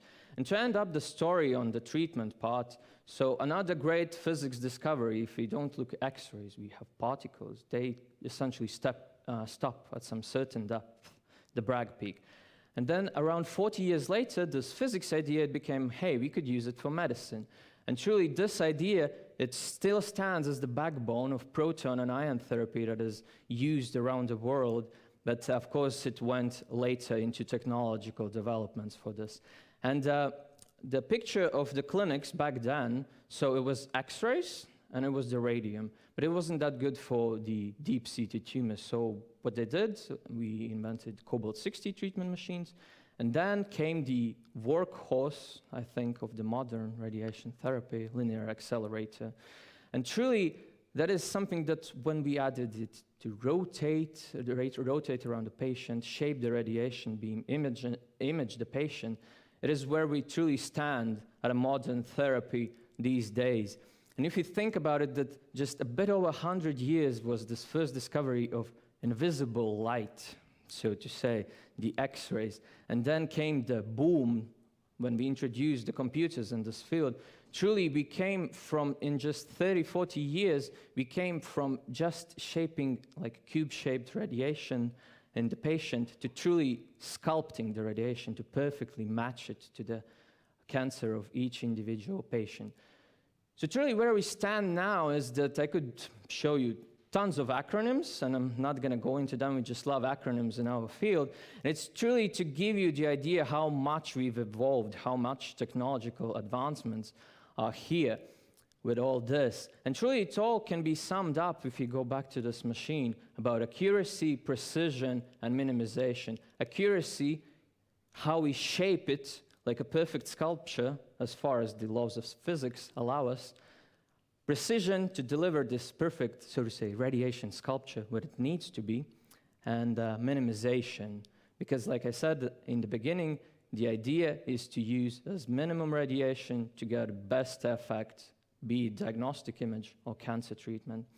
But truly then going in the initial title, the future of it all, the cocktail of it all, is, and to spark your curiosity on this topic and like science in general, because I think when we ask what could be done for the future, I think it's truly where the great ideas arise. And the first thing here is the grim picture that the cancer statistics, it's ever growing, and predictions do show that this trend will continue. What helps us truly is that we have a brighter outlook with all these technologies, because we have ways to early diagnostics of cancer, and all these technological developments, not just in radiation therapy, but also chemotherapy and surgery. And all that truly helps us look for a brighter future. And here comes actually what we're trying now to do, comes from the Man vs. the Wild, very inspirational quote: improvise, adapt, and overcome. Of course, improvisation, that's more from the innovation part, but adapt and overcome, that's truly what we're doing. We're changing a bit the paradigm, because usually how we do the treatment, we take image of a patient, and we do our radiation on that, how it will look like, and then we just check if the patient is the same each day as that first initial image for 20, 30 days. And let's be realistic, of course, it can't happen. And we have, of course, devices to ensure this. We have imaging and everything. But truly what we are changing now is, since the patient is changing day to day, let's adapt the radiation to it itself. Let's change the radiation day to day. And that is the adaptive therapy, kind of like personalized medicine approach, where we truly change it each day, and that is truly a big help from all the computing power that we've uncovered last years, and artificial intelligence solutions. But going back to the three pillars, so physics, biology, and technology. So physics, our physics understanding, it has grown tremendously over the years, the way how radiation interacts with the human body. And truly, we've developed algorithms that truly can tell us exactly how the radiation will act in the human body. But this knowledge also gives us opportunities to look forward, because if you remember some names from physics, photons, X-rays, electrons, protons, carbon ions, these are things that are here in the clinical practice. What we're looking for the future is truly changing the radiation type here. And we could use, if you look at the periodical table, let's use helium ions, let's use oxygen ions, let's use neon ions. That's all a research still going on. If we move on to the right energy, we could take electrons, increase the energy tenfold, deliver that. It's a completely different story from what we're doing now. And here we could also add magnets and focus that, and that would essentially act like when you take a magnifying glass with light and try to burn a hole in the paper. And right intensity, so there we are trying to change the paradigm because usually we're delivering radiation in scale of minutes. But the idea is to deliver it in a single zap, in a scale of milliseconds. And that changes the biological effects of all of this. So going into biology aspect of this all, so truly to treat a cancer, we must understand it. And our knowledge and our technologies for functional imaging, they have developed tremendous new ways how to do it, because now we could answer for questions like, this part of the cancer seems more aggressive, maybe we should give more radiation there. There is not enough oxygen in that part, maybe we should deliver more radiation there again, or we can change the particle type altogether, different radiation type to treat that. And also, maybe, just maybe, the ideas that have been arisen in medicine is also we could not treat the whole tumor, not irradiate the whole tumor, we could just hit some crucial parts and we would get the same clinical effect. And changing the whole picture altogether, I'm talking here about delivering radiation from outside. What if we do it internally? That's a thing that has been also in the picture for some time, but it's coming again with all the technological advancements for the future, is essentially you take some radioactive element, bind it to a biological molecule, and that molecule essentially, it acts like a key. And that key is searching for a lock, and that lock is the cancer. So essentially, when it finds the lock, then you irradiate the tumor from there. And that is truly a wonderful opportunity to work for chemists, physicists, and biologists to find these elements, to find these keys, and most importantly, to find these locks on the cancer, because truly we are more thinking now, not just how it's the physics of radiation, how it interacts with the tissue, it's truly the biology. It's changing truly the perspective of how we see things here. And lastly, technologies, of course, because all these ideas, they must be delivered.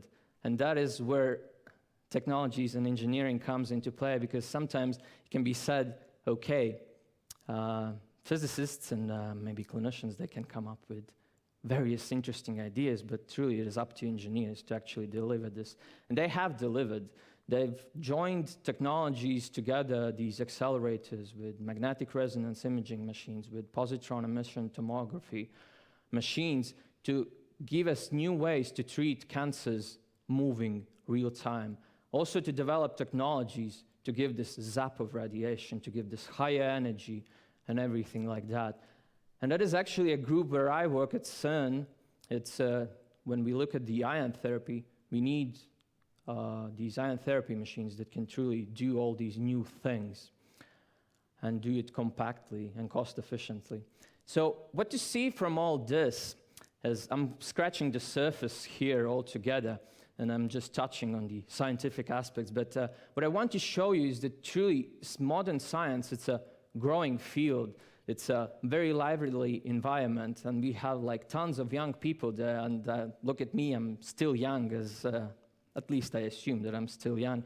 But truly, science also, it's not behind some glass wall, like I think we could have thought some years ago. Because truly, science now, it's, I think, closer to society than ever. Because scientists and engineers and innovators, they want to share their knowledge. They want to share their passion, their skills for the benefit of society. And what was mentioned, I think, in the first block of presentations also, the beautiful thing that happens, it's the multidisciplinarity. When we have tons of people from different backgrounds, like I said here, physicists, chemists, biologists, engineers. It's truly where the great new innovations, they come from. It's this joint force of different topics. And example from that, from CERN, they developed a silicon chip for tracking particles. And that ended up in medicine, in computer tomography. They delivered first color 3D image. And the final thought that I want to leave you with is, if we go back again to the history, like I said, Hertz, he discovered the radio waves, and then he didn't truly believe that they will have any practical applications. But I think we all feel in our pocket, our smartphones, it's just a bunch of Wi-Fi's now and communication signals. I wonder if we could go back to the past and ask Röntgen when he discovered his invisible light. Would he believed that it would create billions of medical images these days. And truly, with this, I urge you to be curious, because see, these great scientific minds in their pursuits of understanding how our world works, they've developed phenomena that are later used by innovators to give us new technologies. And to leave you the final thought, a great citation from the great Albert Einstein: imagination, it's more important than knowledge, because knowledge is limited, and imagination, it encircles the world. So truly, be curious as your students here, be imaginative, and you might truly come up with some great new innovations, be it in the field of uses of radiation, or be it something completely else. Thank you.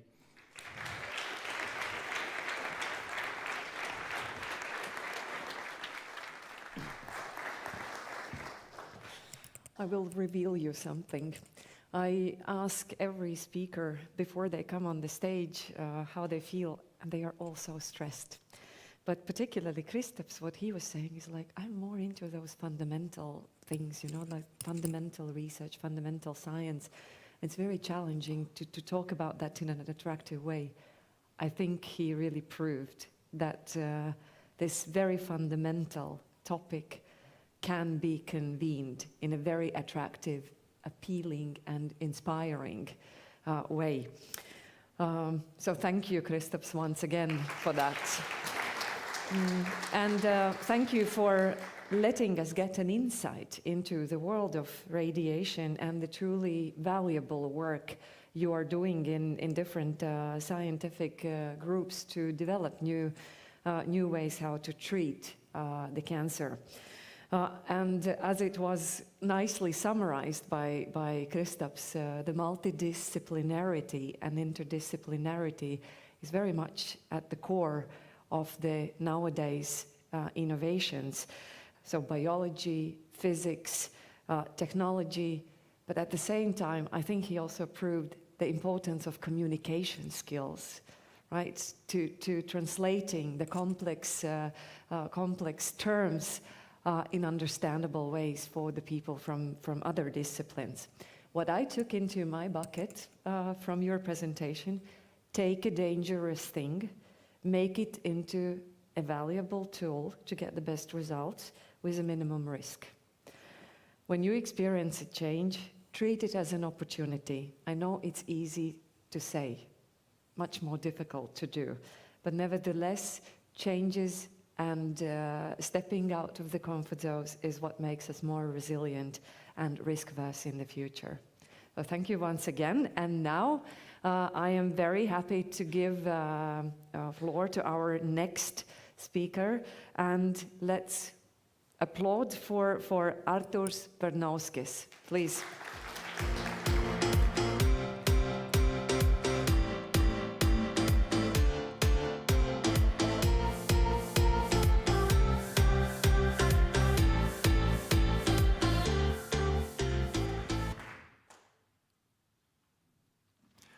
Have you heard about companies who don't ask diploma for hiring for a job?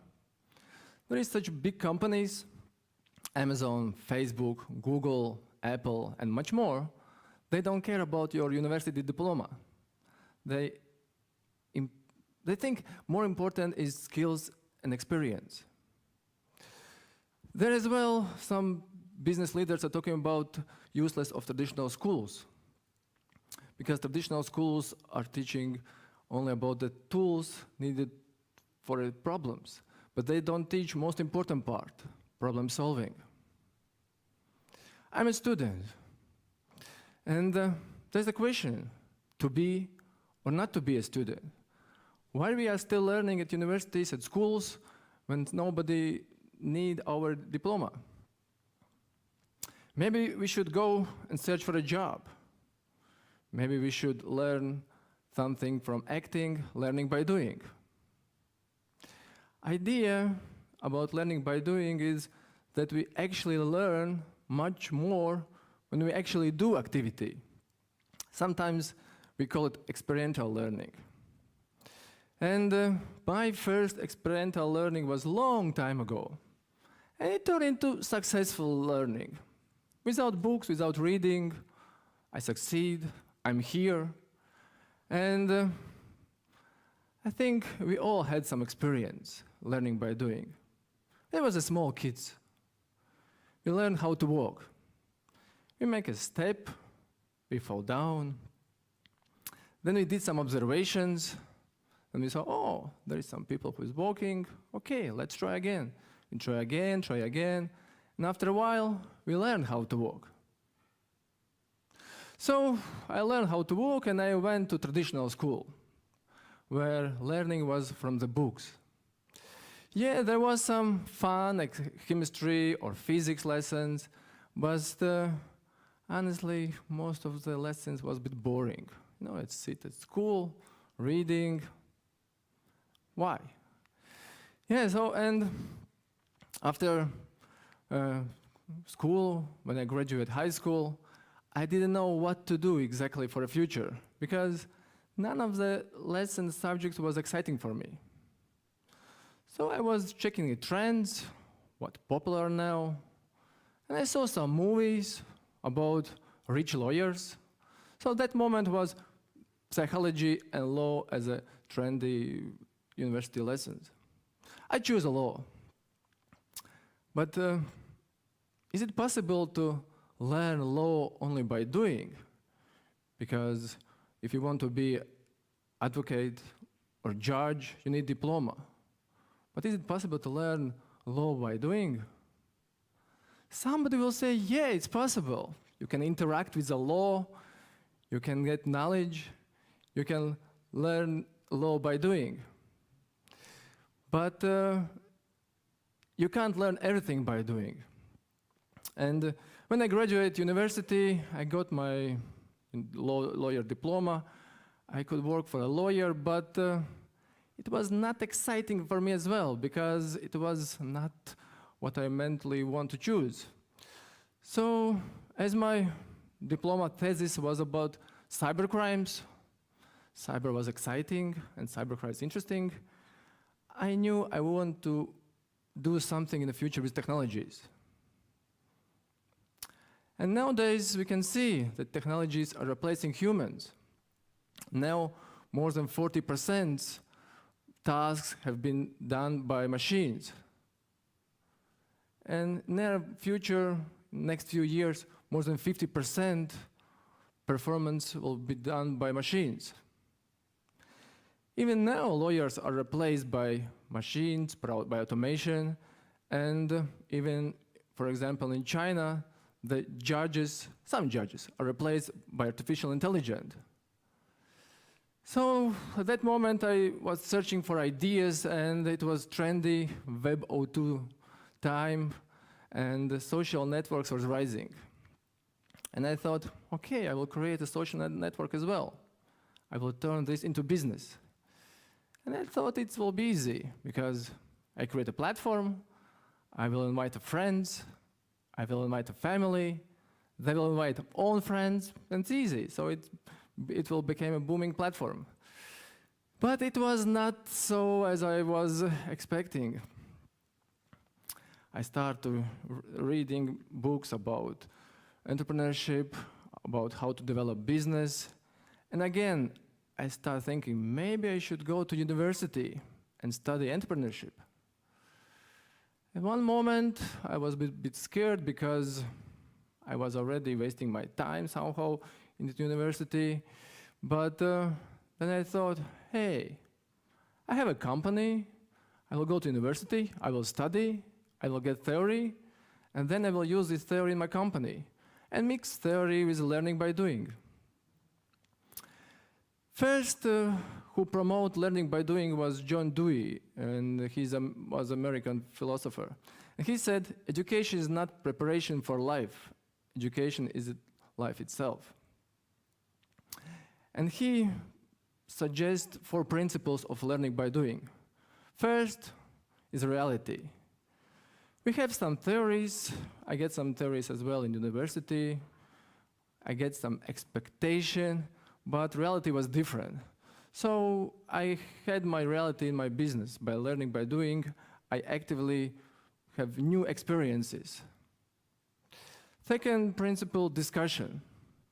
I had a discussion with another business colleagues, with the clients, and this is how I get more and more excited into work, and we share our knowledge with each other. Third principle, interaction. As everything is changing, education changing, and business changing every day, so interaction is crucial. And I had a lot of interactions between subjects of my business. And fourth principle, interdisciplinary.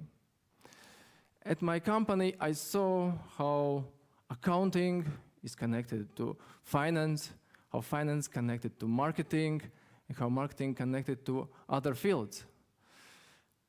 So I saw that in the marketing is one part for technologies, we call it digital marketing.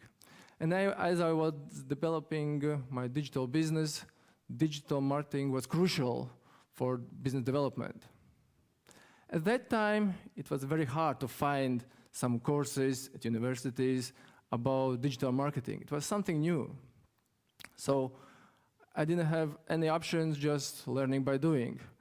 Sometimes it goes by accidents, sometimes it works out, but with the learning by doing, I learned a lot about tools and tips and tricks about digital marketing. Then I developed a digital marketing agency and start to create different tools, especially for digital marketing. One of the tools became famous, and I was lucky, start to be popular, and I turned it into a company, into a startup company. And it was time of the startups environment beginning in Latvia.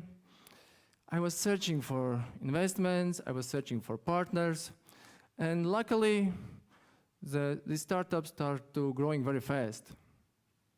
In few years, team of 5 became team of 50 person. And then at that moment, I thought, okay, it's growing so fast, I need to sit down and figure out how to create from a tool to a company, shift even. Then I sit down and start from scratch. I write down mission, vision, strategy. At that moment, I understood it's crucial. But at the beginning, who needs mission? Who needs vision? Most important is create money. Then I invite a core team for a brainstorming session about core values. We start to figure out what kind of core values we have at the company. And after a few hours, we came out with our company values. It was nothing new, it was something what we had already in a company. But we couldn't understand how to define these values, what these values really means. And then came new issue. How these values bring to employees. How to make employees understand what these company values really means. Because it was something new. Before we just work without any values mission, we just go and, as we call it, we should done every work at the moment. Then I start to searching information how to make employees remember something which is new. And there is 3 types of memories. Sensory memory, when we touch something, see through our sensors, we will remember through our body.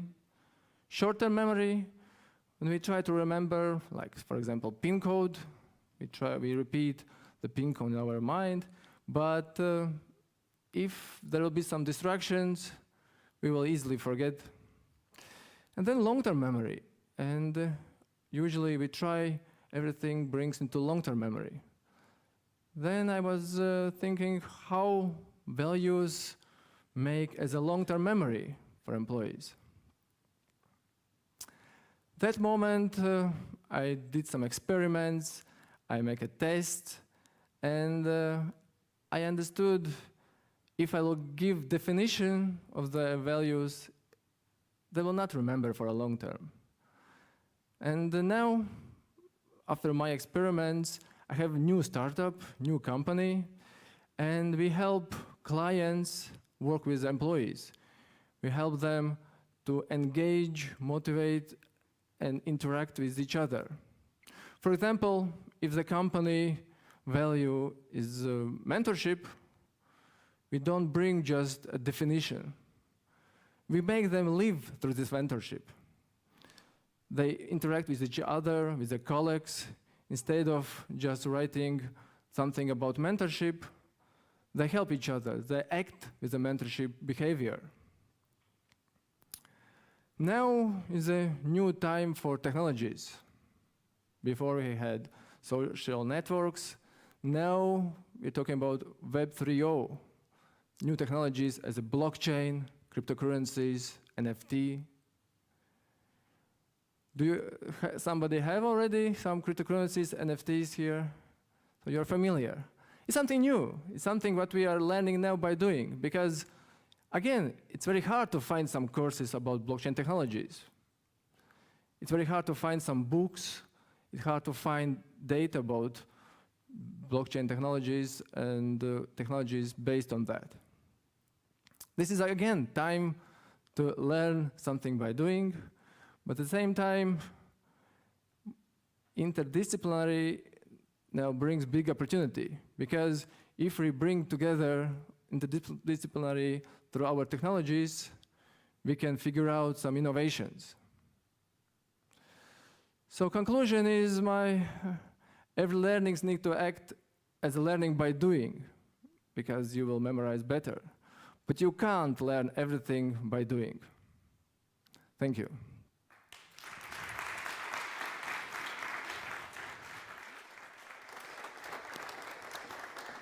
Thank you, Arturs. I was really trying to make notes very fast. And there were indeed some great lessons shared this morning when we were listening to Professor Tālis Juhna. He was reminding us about the changing environment that we live in, and that we have to start building practical experience as soon as early as possible. That the companies are going more for the principle on recruiting their employees, like train for skills, hire for attitude. But I'd like to say thanks to Arturs for sharing the story and demonstrating how passion for learning is implemented in practice by doing, by experimenting, and also by being in the classroom. I think a great balance is what is needed, as in every part of the life. Another thing that at least resonated with me was that when change happens, when you start to grow with a tremendous speed, as you demonstrated with your startup, step back and start asking questions. And this is exactly what Linda was saying, right? And she shared with us the principle of Kensuke: step back and start asking questions. So thank you for demonstrating how balance is needed in life, and also the importance of education and the importance of being part of the universities, being part of the student communities, and then going out and applying what we are being trained and taught for at schools. And now I have a very warm feeling to welcome on the stage my dear colleague and friend, Mr. Maris Millers.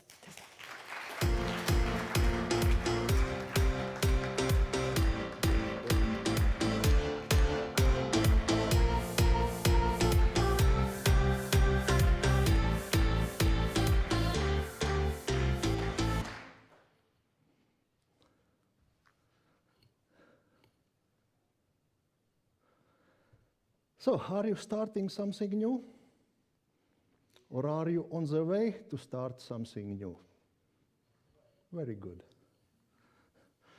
On this date, 31st of January, 16 years ago, I quit my job at large telecommunication company. I was having quite a good job. I was working for some 10 years together with international management team. I was dealing with process management, organizational change, strategy development, business planning, and we did quite a good job changing our company. And occasionally I was invited to share our experiences to other organizations and companies. I was also asked to do some training course or also give some short consulting. And one day I decided I will establish my own consulting business. So 31st of January was my last day, working day at Telecom. Beginning of February, I was very excited. I had even 2 potential customers who were waiting when I will have enough time to turn to their projects and to their organizations. So I did some paperwork, I get some computers done, telephones done, some web page set up, business cards printed out. So that's usually when in new business you need to do these things. One day, I got a call from my customer number 1 saying, "Hello, Maris, you know, there are some important issues are rising up in our company. We need to postpone our project." Okay, it happened, thank you. After a few days more, my second customer called, almost with the same message. "So sorry, Maris, there is some problems arising. We have to sort them out, and so I will call you later." You know how it sounds, so I will call you later. Yeah, so basically, by end of the February, I didn't have customers, I didn't have projects. I had February with no income. Good, I had some saving hidden away. So that was my first month in being independent entrepreneur. On 6th of March, my customer number 1 called. "Hi, Maris, by the way, we have sorted out our problems. Can we meet next week and start to work on our project?" Okay, good news. I was back in business. After some time, second customer also called, and so I had already 2 projects to work with.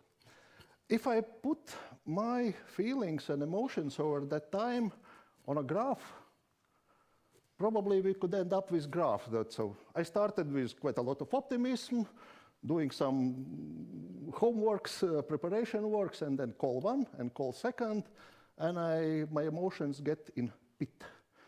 So a little bit of frustration, a little bit of anxiety, a little bit maybe afraid, maybe thinking, so shall I do something different?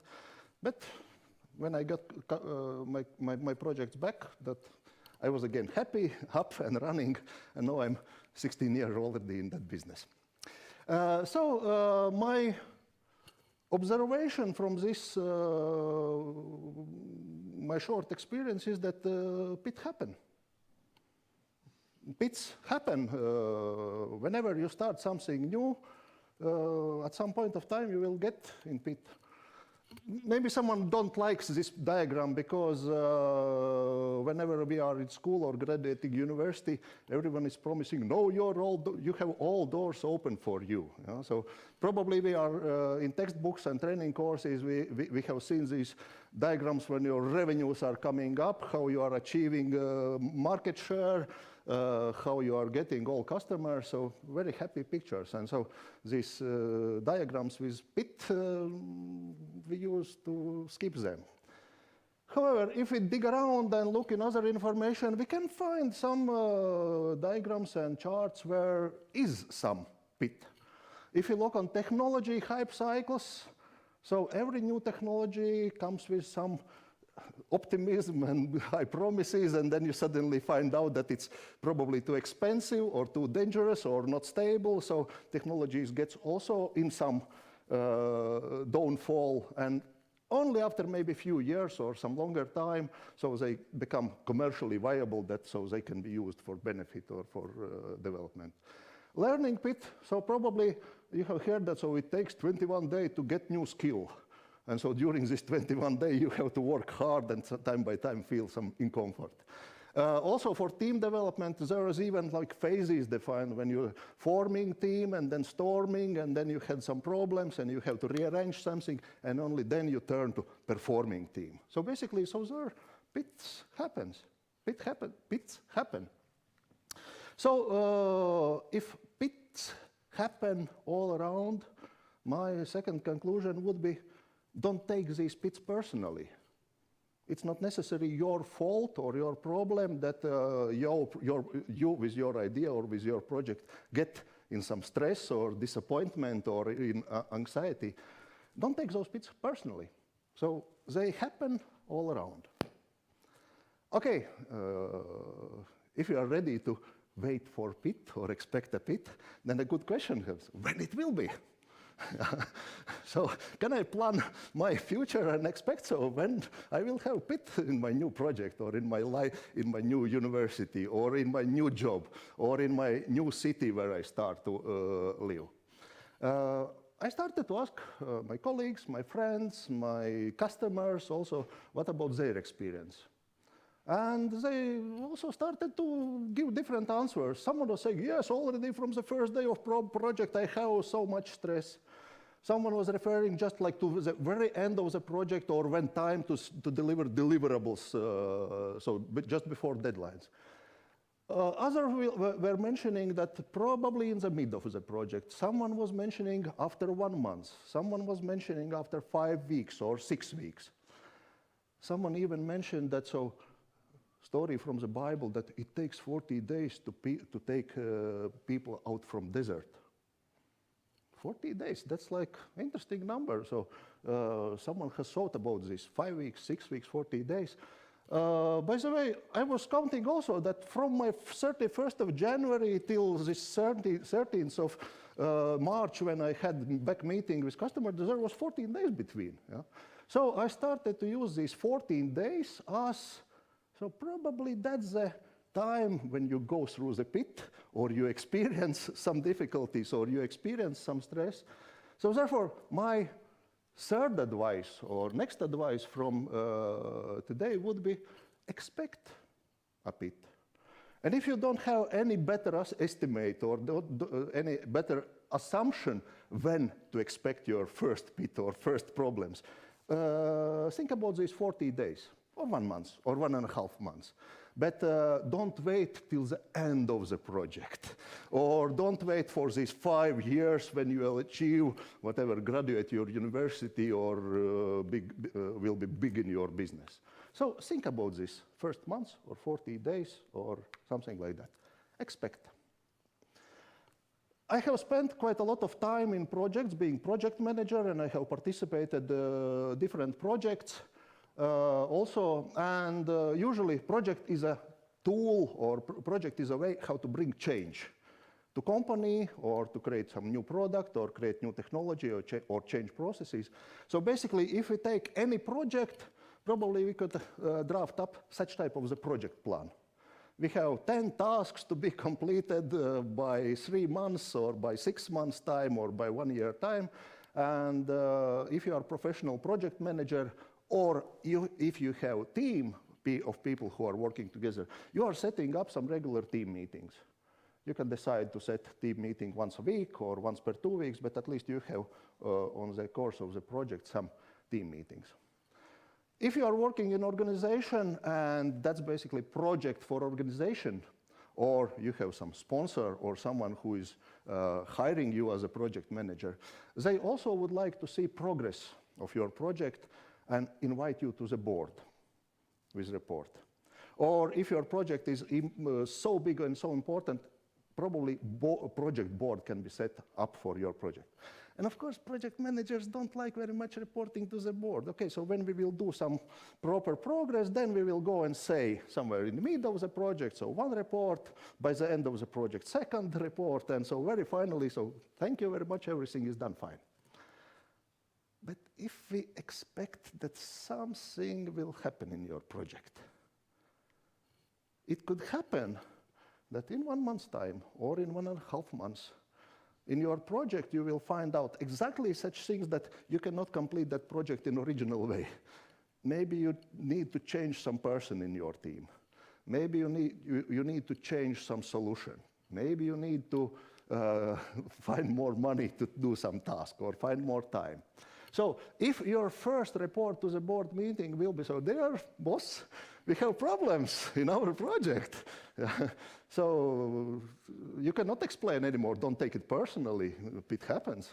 Yeah? So if you are working in the projects, so probably I suggest, so organize reporting and supervision in a such way that you have regular board meetings. Even make first board meeting or first report. Yes, we have started today very good project and we are okay. On the second board meeting after 2 weeks, you will report, yes, we have done task number 1 and we have started task number 2 and 3. Good, you are working. On third board meeting, after 4 weeks, you will find out, so, oh, we have found some interesting things, probably we need to be resolved them at the next board meeting. And so when you come with your project to your board, to your director, to your sponsor, to your whatever customer, in meeting number 4, they trust you. They have seen that you have been working, you have delivered some progress, and whenever you have issues, those are valid and relevant issues. So therefore, if you are project manager, I also would say, put a bit in your plan.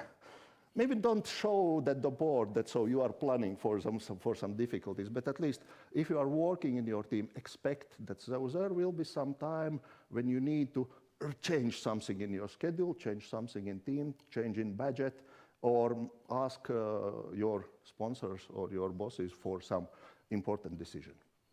So that's my next suggestion. So basically, if you are starting something new, then there's a question to be or not to be, or to pit or not to pit. Yeah. Can we avoid pit? I would say no. Something will happen. We don't know what will happen. I don't know what will happen. Maybe that something will happen outside of your control or outside of your sphere of influence. Can you overcome that pit? Maybe yes, you can start to work on that. Shall you plan for pit? I would suggest yes. It's better to plan, that you have some difficulties and some problems, and then you will address them. So that's basically, think about it. So when you start something new, think about pit. When we come to lessons and suggestions from this short story, I could make a list. 1, 2, 3, 4, and maybe I will add some number 5, but I would rather to rearrange this list in 5 steps. I will rearrange them in like 5 consequential steps, and I would say, step number 1, just accept. It happens. Pits happen. It happens to everyone. It will probably happen to your project also. Second step, don't take it personally. Don't take these pits personally. There are a lot of things outside our control. When we start project, we don't know all the information. We don't know what will be prices in market, what will be our partners will be doing, how our team members will behave. So there is a lot of uncertainty. So don't take these pits personally. Expect it. Expect pits. If you don't have any other better estimates, expect it on day 40 or around day 40.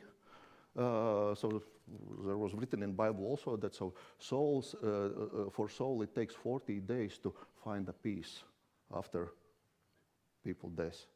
So again, 40 days. Maybe there is some knowledge or some experience behind. Plan for it.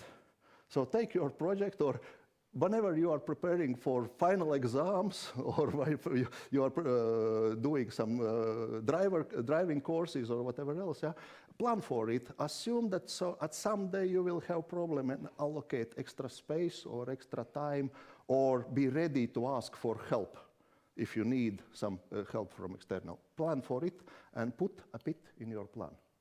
And maybe on the top of this pyramid, I would say, if you don't have pit, I would say, be very careful. Maybe you have not seen something. Maybe some of your team members is hiding some invaluable information from you. maybe you will have much more problems after 1 more month or after 2 months. Okay, if it happens to you that you have a perfect project and no pits and no disappointments, you are happy. I have seen much more real projects with problems inside. So therefore, if you feel that everything is fine in your project, be careful once more. So, if you are starting something new, my suggestion, expect a pit. Okay.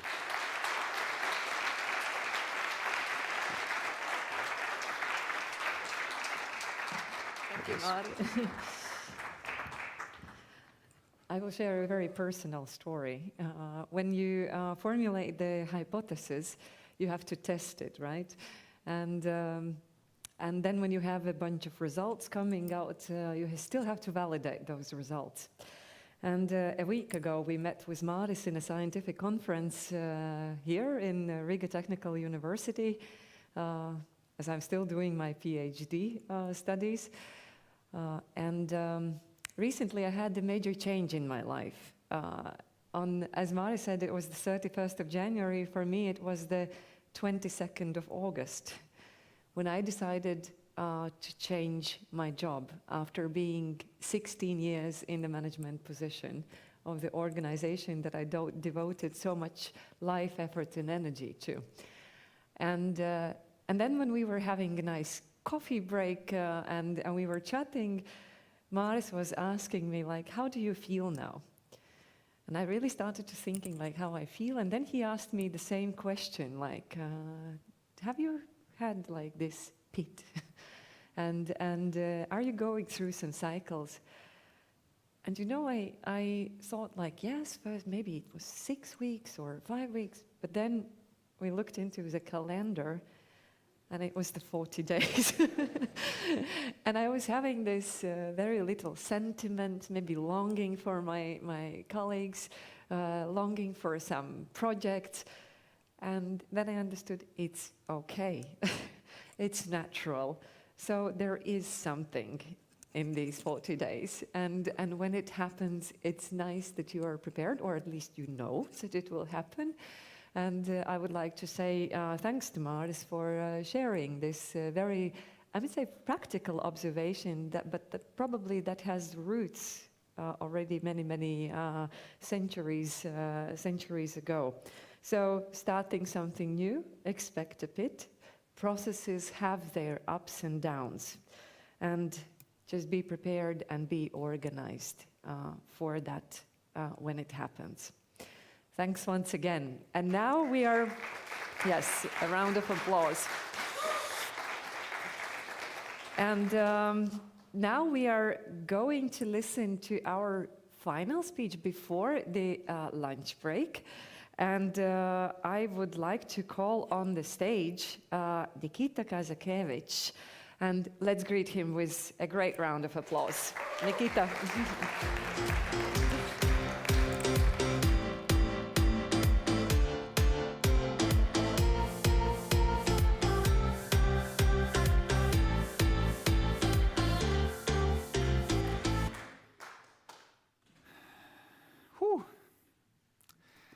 This one is going to be brutally honest and then freakishly frank, as well as the other presentations.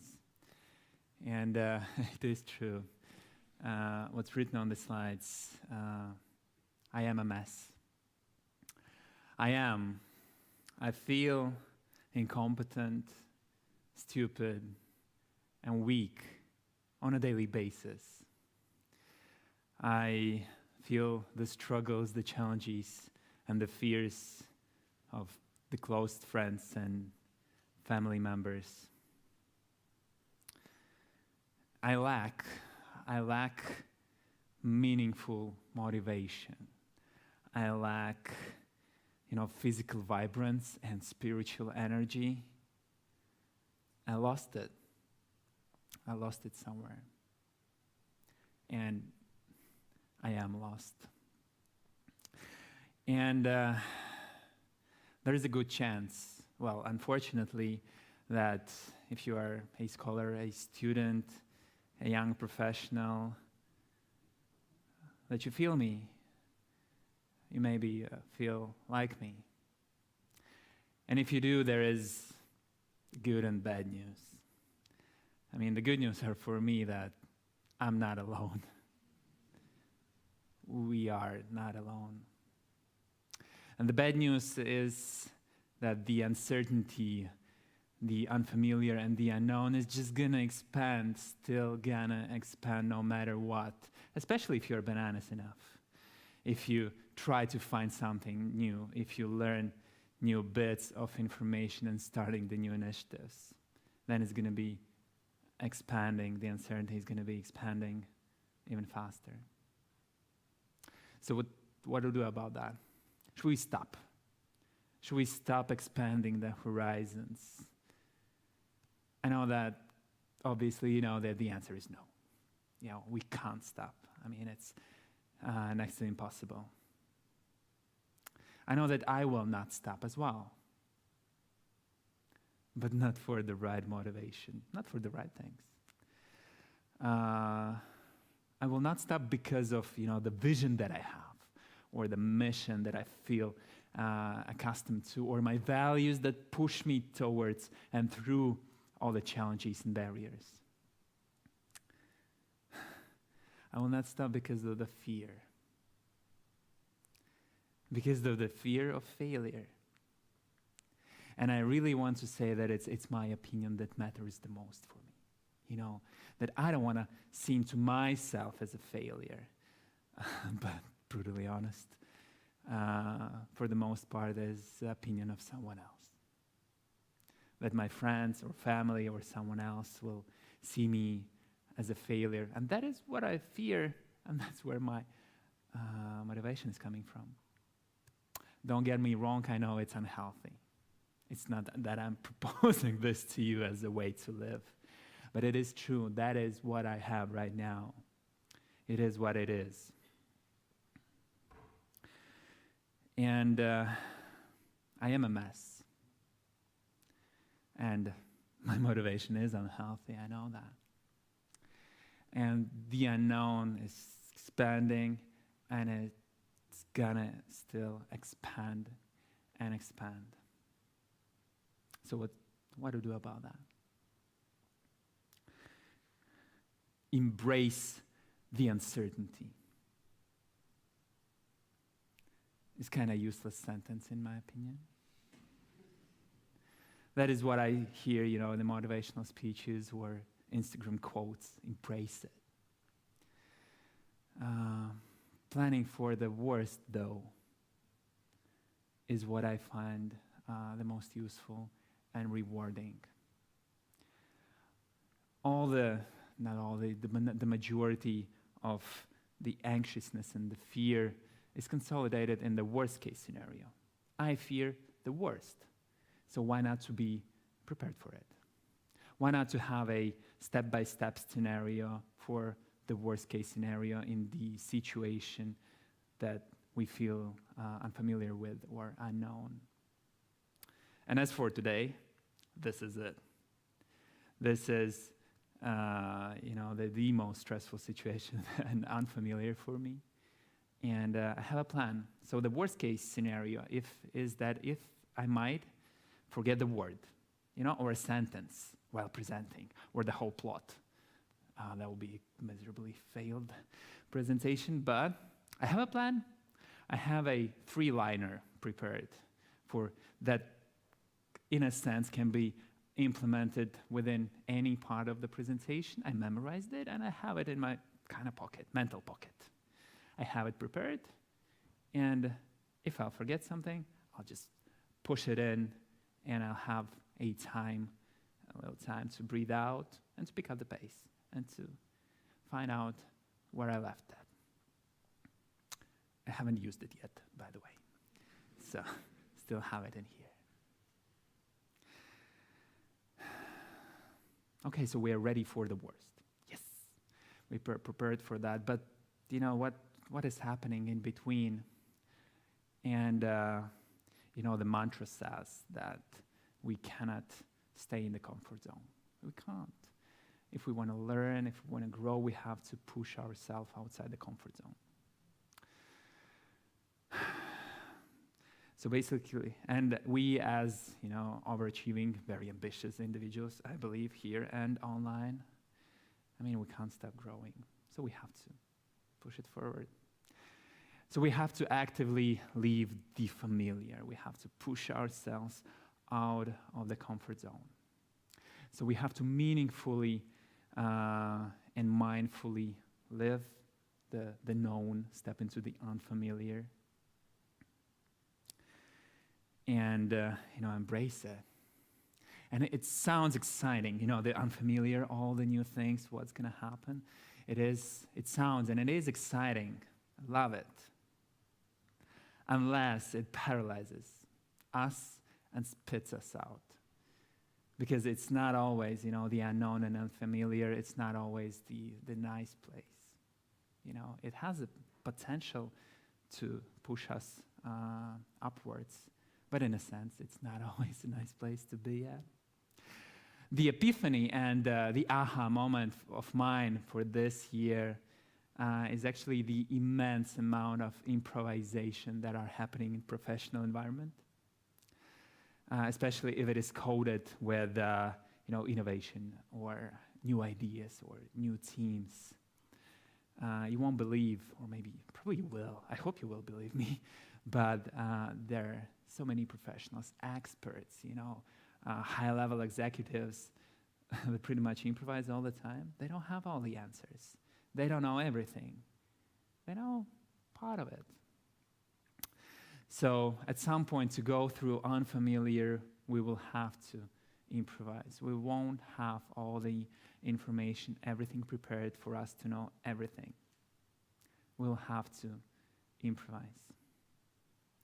But improvising in any setting, with any information, in any circumstances, is definitely a talent.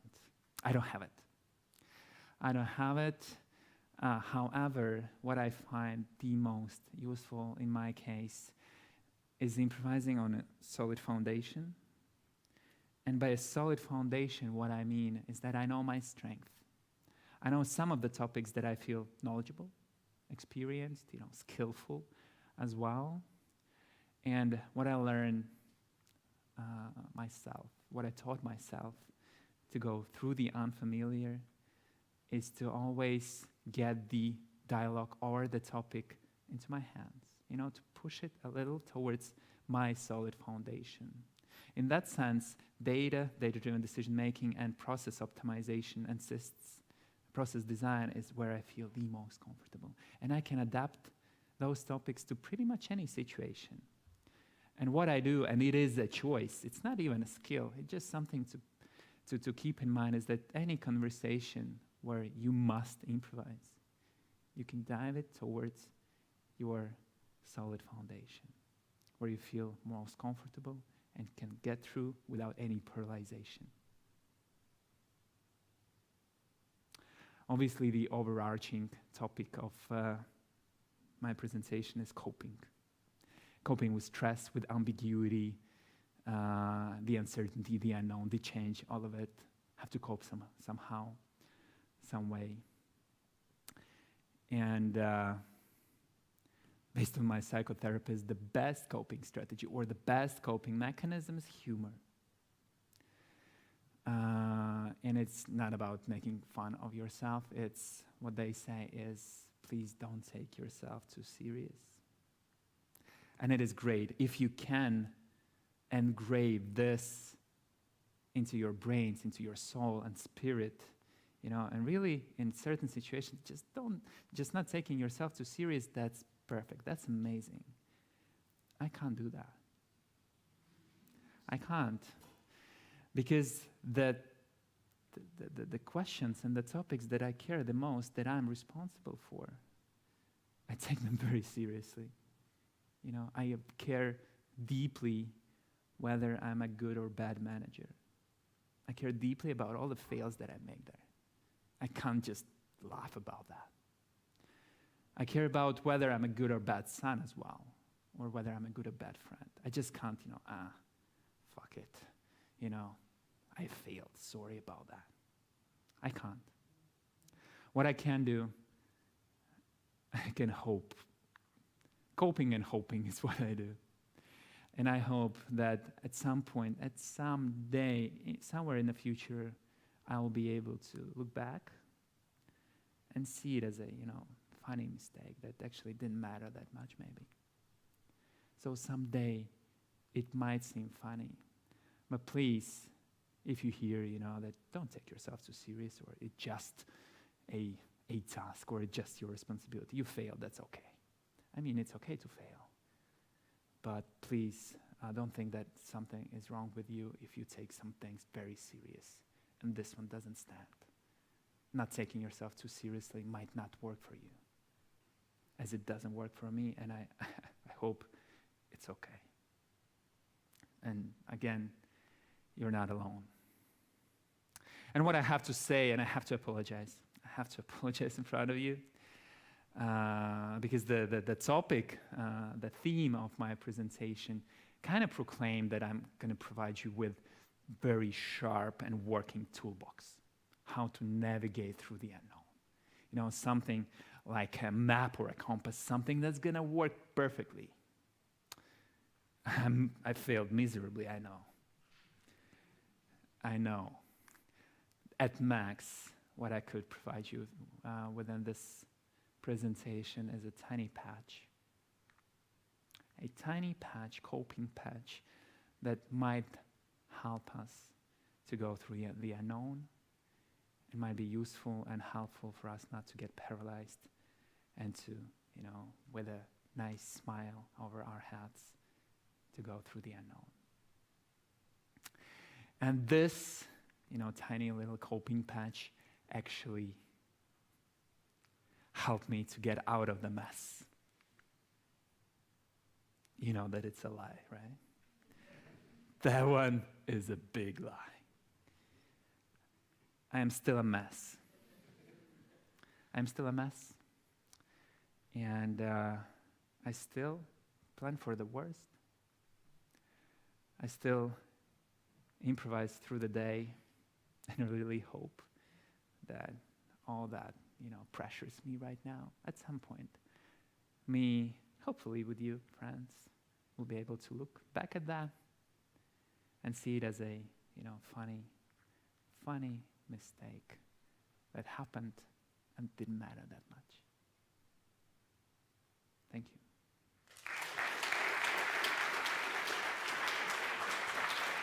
Thank you very much.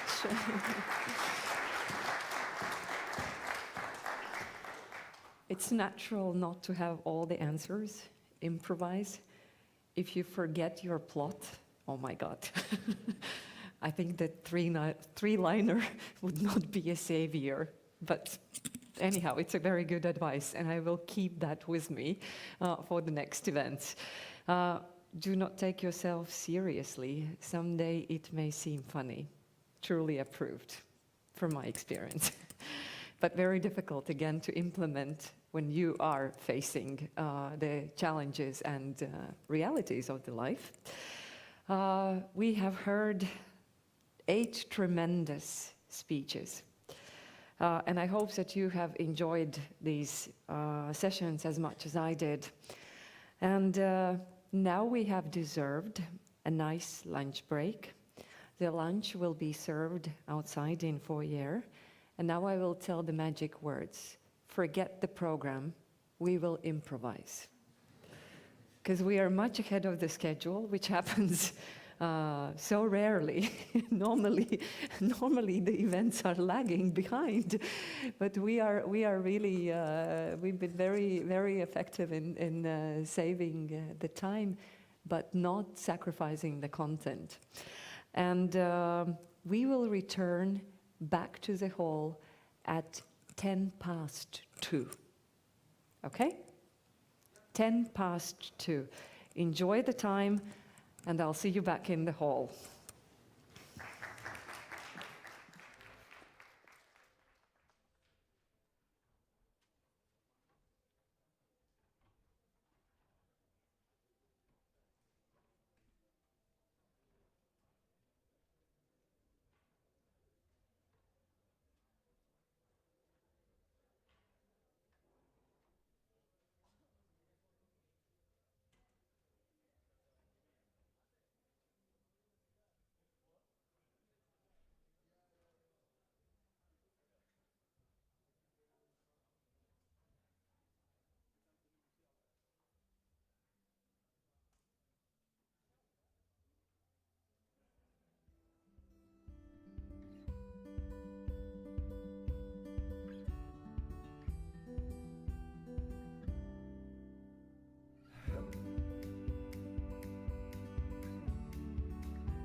Change is the new routine. Welcome back to the TEDx Riga Technical University event. Let me remind you that this event is for the first time hosted by a higher education institution in Latvia, and this is done exactly by Riga Technical University. So let us extend great congratulations for this happening. We have 3 more speeches to go, and as much as we wished to continue for many more hours, because all the speakers have given us lots of food for thought and have been really inspiring and made us think and reflect. I'm inviting on the stage our next speaker, Mr. Gins Adams. Warmly welcome.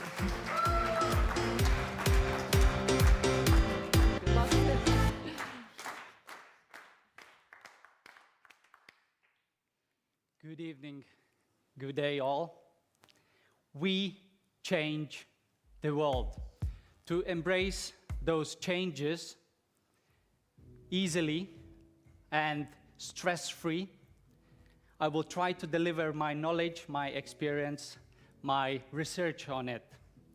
Let's begin with experience changes through vibrations. I will ask my assistants to deliver you the fragrance. In the meantime, I will ask you to stand up a little bit and move your backbone. Yeah? For those who have some injuries or whatever, please don't try it, don't do this. Yeah? Just backbone, just the backbone. Yeah? Fully. Yeah? Yeah? And for those who want, or later you can try it, yeah, you can do it a squat as well. And now you can just close your eyes, rub your hands, yeah, and start experiencing these vibrations through the ears, which is music, through eyes, representing this previous picture of changing the world, and looking at those famous quotes, does everything vibrate? And I think you can relate now that, yes, everything vibrates. Everything vibrates, yeah? Albert Einstein said, everything in life vibrates. Nikola Tesla said to us, think in terms of energy, frequency, and vibration. Yeah? So here are the few samples of how matter, which is including us, affect under the frequency. The higher the frequency, the more beautiful the structure is developing. Yeah, so you can see this is the physics, this is the proof of that we change, and as our vibrations and frequencies increase. By mathematician Stefan Strogatz, yeah, there are few examples of how in fireflies in nature, they create this beautiful synchrony in big gatherings when they flash their natural light. Or the same happens with the moon. Yeah? We see only one side of the moon, yeah? Because of the synchronization in vibrations. Unluckily, or luckily, due to the climate change, we might see another side soon. Yeah? It's a black joke, yeah? Yeah, so you will tell me, okay, Gins, that's perfect, that's fine. How does it affect me? What I need to do? Okay, it's box is ticked, I know it. We have all those 5 sensors, and that's why I ask you to do this practical exercise, which I am personally doing every day, because also I'm sometimes in a mess, huge mess, was in a big mess, most probably will be in a big mess again, because every change, every evolution, every step outside the comfort zone is a mess.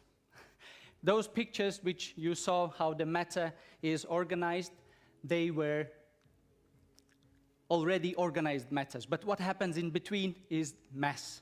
Yeah? So, in terms of sensors, so basically 4 sensors vibrate through the thalamus in our brains. Yeah? 4 sensors. Yeah? And the 5th, the nose, yeah, the smell, it goes through olfactory sensing. But everything responds as the vibration inside of us, vibration, coming in vibration. And whether it's positive, negative, yeah, this is left up to the us. Number 6 is those who meditate. You might know that you can access the levels of another vibrations, which are good vibrations. So my world vibrated via only 2 questions when I was a kid. Of course, those questions arise from the pain. It's, I think, like most of you. Some realize, some not. But there were 2 questions, only 2 questions there were, which brought me to pursue all my dreams, all my goals, everything what's been accomplished and not accomplished yet. So why, first question, why some people are happy, successful, getting good results, and live happily, healthy, wealthy, and etc. Why some people don't have it all? They work hard as well. They wake up and they do the same, but they are not. And the second question was, what I personally, as an individual, need to do to be between those people who are successful, wealthy, healthy, and achieving good results. Yeah? Hi, I'm Gintz. This is the brief CV. Here are 2 burnouts. These are the painful steps, but needed steps. It was for me. I don't wish anyone those things, but for me, they were breakthrough, yeah, experience and needed. And luckily, I was able to conclude it, to bring the plan, the map, yeah, like Nikita said, his patch, yeah, I will try to deliver this map, yeah. For some of you, it will resonate, for some of you, not, yeah. For 23 years plus, my passion has been the personal and professional development, yeah, for 23 years plus. Again, it comes from the pain, yeah, from this pain, because why some people achieve this, why some people achieve that, and what's underneath, and everybody wants to be happy, fulfilled, and etc. Everyone wants the same, yeah, because the result without a fulfillment is simply the result, yeah, something. But all of us, we want to this inner feeling, and how to get it, where we are getting it. So my first experience with those vibrations inside of me, which resonated, were that I love dancing. I was breakdancing amateur, not a professional. But when you listen piano, when you listen to the vocal, when you listen to the beat, it resonates. It's wow, goosebumps, yeah? Goosebumps, it resonates. For everyone it's differently, yeah? But it resonates, it's such a tremendous, and this is what the, let's say, Eckhart Tolle or big guru guys are saying, be here and now. I could not understand it, but now after 2 decades, I can realize that these were those moments where I was here and now. And the second time was the Song Festival, yeah, Latvian Song Festival, when I participated in 2006, when you have 15,000 people singing one song, yeah, it's another goosebumps, yeah. So it's such a tremendous synchrony, vibration, individual, collective, and I think in a bigger society level as well, because those vibrations, you can't see them. You simply cannot see them, yeah? You can feel them, yeah? And again, some people will understand, some people will not understand. So, going further, I climbed to the point that everything is vibrations, even including my thought, yeah? And understanding this, to be in those vibrations, in this moment, here and now, I achieved my professional goals, and I could not understand how it comes, because from potato field into the fleet captain's shoes, yeah? First of all, captain's shoes, and then fleet captain's shoes, where you go and, let's say, assess experienced captains, yeah? It's how, why, yeah?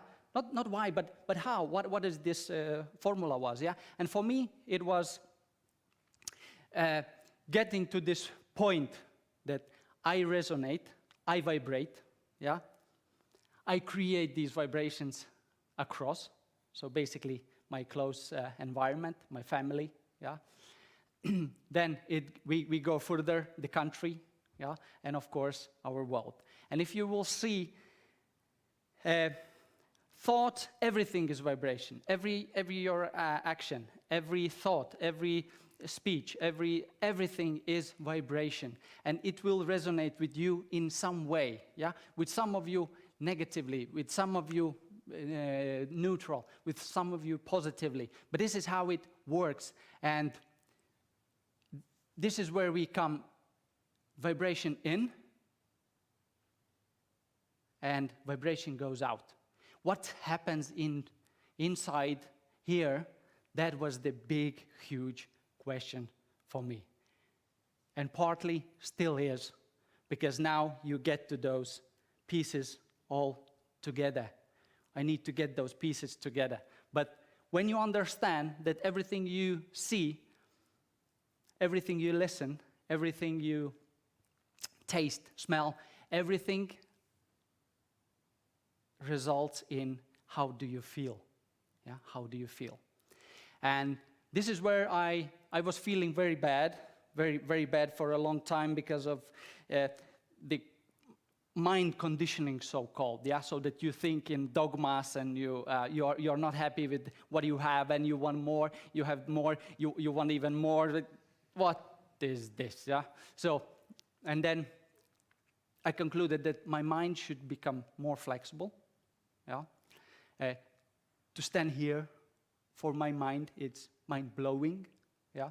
Because in maritime, everything, you have one book, convention, second convention, and that's it. You are best. It's simple realization, yeah? You understand what is needed in your industry, and you climb to the top. Very simple. But in real life, it's not like that, yeah? And real life is changing. Conventions change rarely. Real life changes very, very, very quickly, yeah? So that's why flexibility in my mind was one of those biggest points, and adaptability, yeah? I need to adapt, yeah? I need to adapt. Go out of this comfort zone. I need to adapt myself to the new situations. Let's say today said that music doesn't work. Okay, yeah, let's move it out. Let's sing, yeah? But regardless, my mind is, yeah, going crazy, but you just go for that. So, and to conclude this all, yeah, in order we change the world, what does it mean? It starts with us, with our vibrations. So what does it mean? To me, it meant every sensor, what I use, I need to follow it, what I consume, yeah? And I don't watch news, yeah, very rarely, because I know that I feel this pain, which is in surrounding. I feel it. I should not have it, yeah? So that's why it's not closing eyes. It's don't mix with the closing eyes. No, you still understand people. You know what's happening in the world. But you don't allow this burden to come into your life. So, few tips, what I was using and what I'm using constantly is control uncontrollable, yeah? So basically, how does it work? Control uncontrollable. So basically, uncontrollable is the environment I cannot control. What you will say, what you will right, and etc. What you will do, I cannot control. Even if it affects me, I cannot control you, yeah?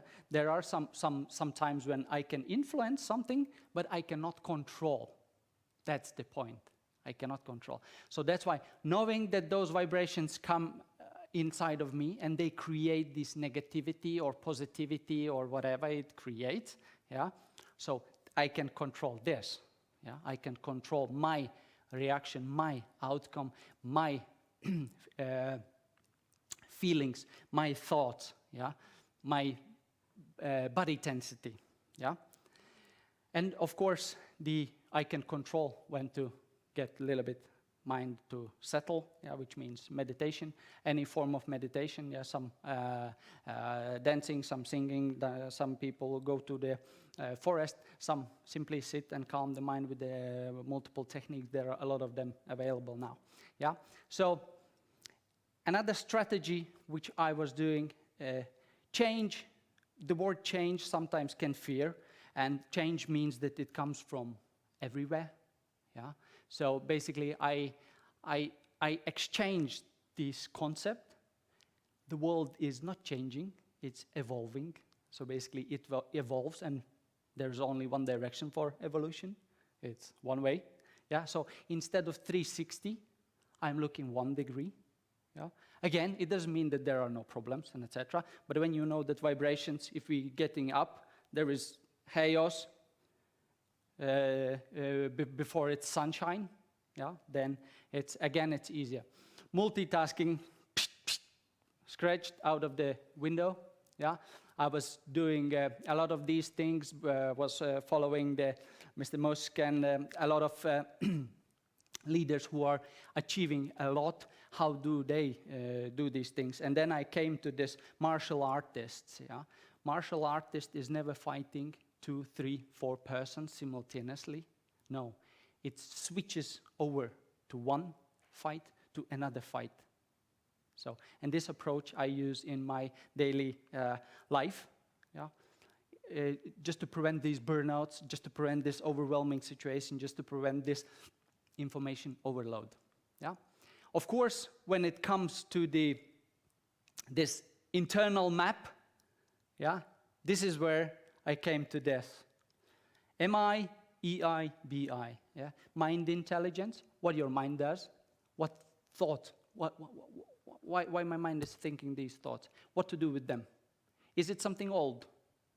Why it's repeating, every day repeating something, tuk, tuk, tuk. What is that, what is that? Emotional intelligence, some might feel, yeah, I was feeling that I have 5 tons here, yeah? Simply, you're just stuck.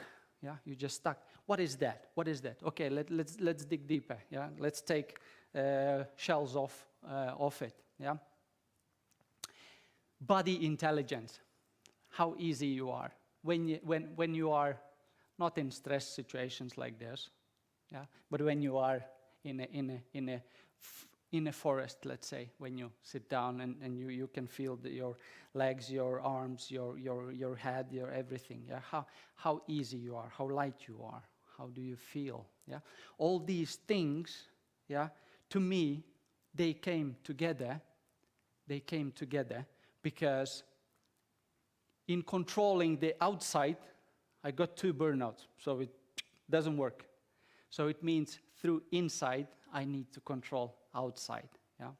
And in order to do that, I needed this mind intelligence, body intelligence, emotional intelligence. Just to make things a little bit more practical, yeah? I'm asking to myself, if there is some information coming, I'm asking to myself, does it affect me now in the short term? If yes, okay, I need to act. If no, okay, thank you for information, it's out. Second question is, does this information or vibration, yeah, now we speaking scientifically, vibration affects me in a long term? If yes, make a plan. Get rid of the this thought or whatever is needed. And if no, no action needed. Yeah. So that's why I'm saying we vibrate, yeah, thus we create. But here is another deadlock. what to create and why. But this will be for the next topic. Thank you very much. Thank you. Thank you again so much. I was reflecting to Gin's title of the presentation, How to Control the Ever-Changing World. And I had this dream since my childhood that I would be a conductor and I would have that stick in the hand. And you can imagine and resonate, right? What the conductors, what power does that stick have? You just direct and there is a sound coming. And then you direct to another direction and there is a sound. And then the whole orchestra is playing as you wish. But it turns out it's not about the stick.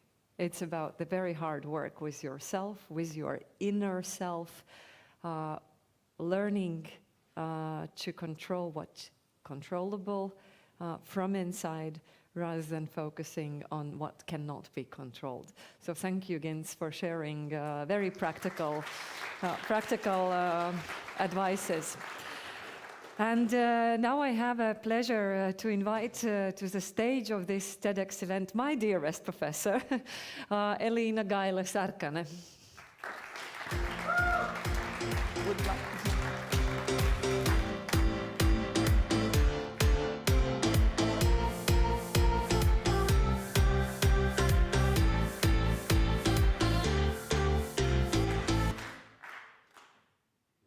Good afternoon.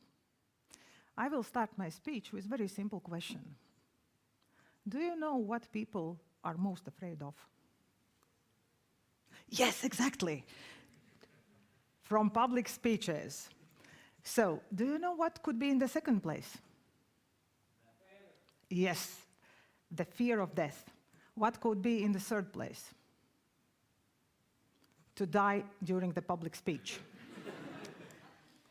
So, anyway, there are very many different researches done on phobias and fears that it is very difficult to do classification exactly which fear or phobia we have in the first place. But today, I would like to tackle the question about fear within the change and change management. So for me, that's a blessing. I'm a professor and a dean in university, and there's a possibility for me to bring together theory and practice. And one of study subjects that I teach is strategy and change. Actually, very, very simple study subject because it is about everything that happens in our daily life.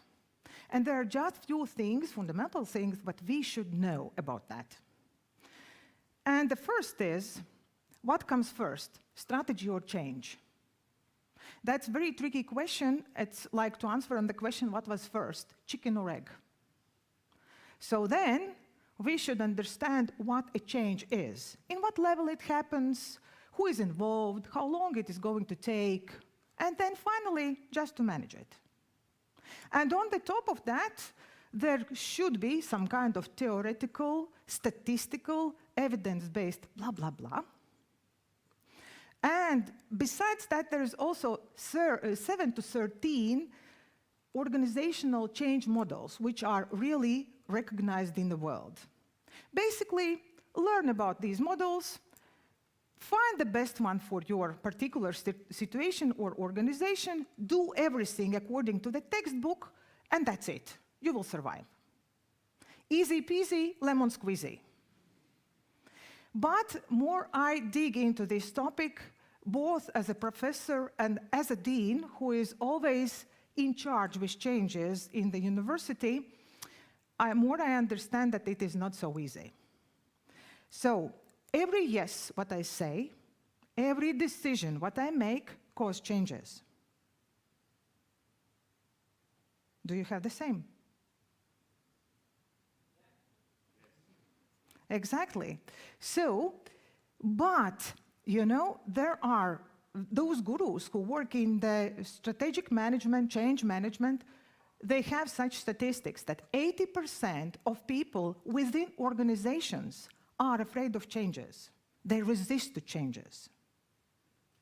And the question is, why so? Usually, you know, Maris also did the same today in his presentation. I asked people why. To everyone whom I met, I started to ask, how do you think? Why people resist to changes in organization? And usually I gave people yellow or pink 5 post-it pages and asked, put down 4 to 5 main reasons. Everyone whom I met, my students, business people, friends, everyone. And usually after such exercises, my wall looked like this. But in this case, there was one word was dominating, and that was fear. And now we should understand what the fear is. So according to the definition, fear is our emotional reaction on something what seems dangerous to us. So, emotional reaction. Then the question is, what is emotions? Let's talk about that. So, within modern psychology, this is stated that there are no one constant emotion that we have. Emotions are flowing and changing and so on and so on. So, but for us, as regular human beings, it is difficult to understand that. That's why I would recommend to all of us, take a look on 10 basic old school defined emotions. So, according to old classical approach, there are 10 emotions, basic primary emotions, and you know, 2 of them are positive, 1 could be positive and negative, and 7 emotions, and I would like to underline that, 7 emotions are negative. Do you know which positive emotions we have? Not surprise is not the right here. Happiness, that's not exactly. You have it now. Okay, so first, this is interest. And the second is joy. You can mix it up, the joy and interest and joy, but just 2 of them. Do you know which one emotion can be positive and negative? Surprise, yes, you can be positively surprised and you can be negatively surprised. And now the whole bunch of negative emotions. Yes, exactly. Fear, anger, shame, contempt, disgust, guilt, distress. Wow, what a negative world we live in. And you know what teachers, parents, professors, managers should do? We live in negative emotions. So that's absolutely visible why people resist to change. They are afraid, or they have another negative emotion. So immediately, all my study subject is blown away by wind, because you know, changes is always about people. And if it is about people, maybe we should call it not change management, but fear management. And you know, this looks like a very, very tricky question for me, because if people feel fear, then this is so difficult to do something. It is like to teach elephant to walk on the rope. But from the other hand, there is, you know, such expression, there is a lie, a damn lie, and then statistics. Why we should agree that 80% of people resist to changes? We have different organizations, you know. There are organizations which are in reality built on everlasting changes. Like, for example, IT industry, they apply agile methodology. This is absolutely different philosophy. So, and in reality, do people resist to changes there? So, now we have to come back to that theoretical, statistical, and evidence-based blah, blah, blah, what I mentioned before, and we should recognize that in the world we have very, very many different organizations. Those organizations are classical, neoclassical, bureaucratic, modern, and so on and so on. Basically, it was mentioned also today that paradigms are changing, managerial paradigms are changing, environment is changing, and today we have in one organization many different generations together. can you imagine that in one organization today, there could be 5 to 6 different generations? And each generation reacts on changes differently. We have to acknowledge that. And we have absolutely different concept of organizations. So, for example, there are risk-taking organizations like startups. This is absolutely different philosophy. And, that's why let's talk about managers, what they should do to implement changes and let change happen. And first, they have to understand where fear comes from. According to the definition, it was emotional reaction. So, what is emotions? Shortly, emotions are manifestation of our feelings. So, feelings are something that happens in our brain. So, by biochemical processes. Each part of brain is responsible for different perceptions and reactions. And there is one very small part of our brains, which is like almond size, very small, and we call it amygdala. So, to be short, the amygdala plays prominent role in mediating many aspects of emotional learning and behavior. So, sometimes we are calling amygdala lizard brain. The amygdala is responsible for fear. And this part of brain, of course, protects us from bad and from good. Amygdala, actually, is the part of our brain which starts to negotiate with us when we are trying to do something. For example, every morning at 6 o'clock when I'm waking up for my morning exercise, my amygdala asks me, maybe you shouldn't. And this is always, that's 100% always. And what we should do? We should do something before our amygdala starts negotiate with us. So decisions should be made already. Okay, but I should say that such a small part, but such a saboteur. Yeah. And that means that to feel fear is normal. Yes, and always there's a question, can we control our brain, feelings, emotions? I'm not a doctor of medicine nor psychologist. You may ask them. And definitely you will get different answers and different explanations. What we must recognize that to feel fear is something normal. Kids are afraid to stay alone. They are feeling penetrated from the dark. School children are afraid of humiliation. You have some kind of fears. I also have a fear. You know what? I'm afraid of public speech. But I do that. We suffer more sometimes from imagination than from reality, but life still goes on. What is opposite to the fear, to a fear? Fearlessness. Have you ever met a person who is fearless? You say not brave or valiant, but bold and fearless.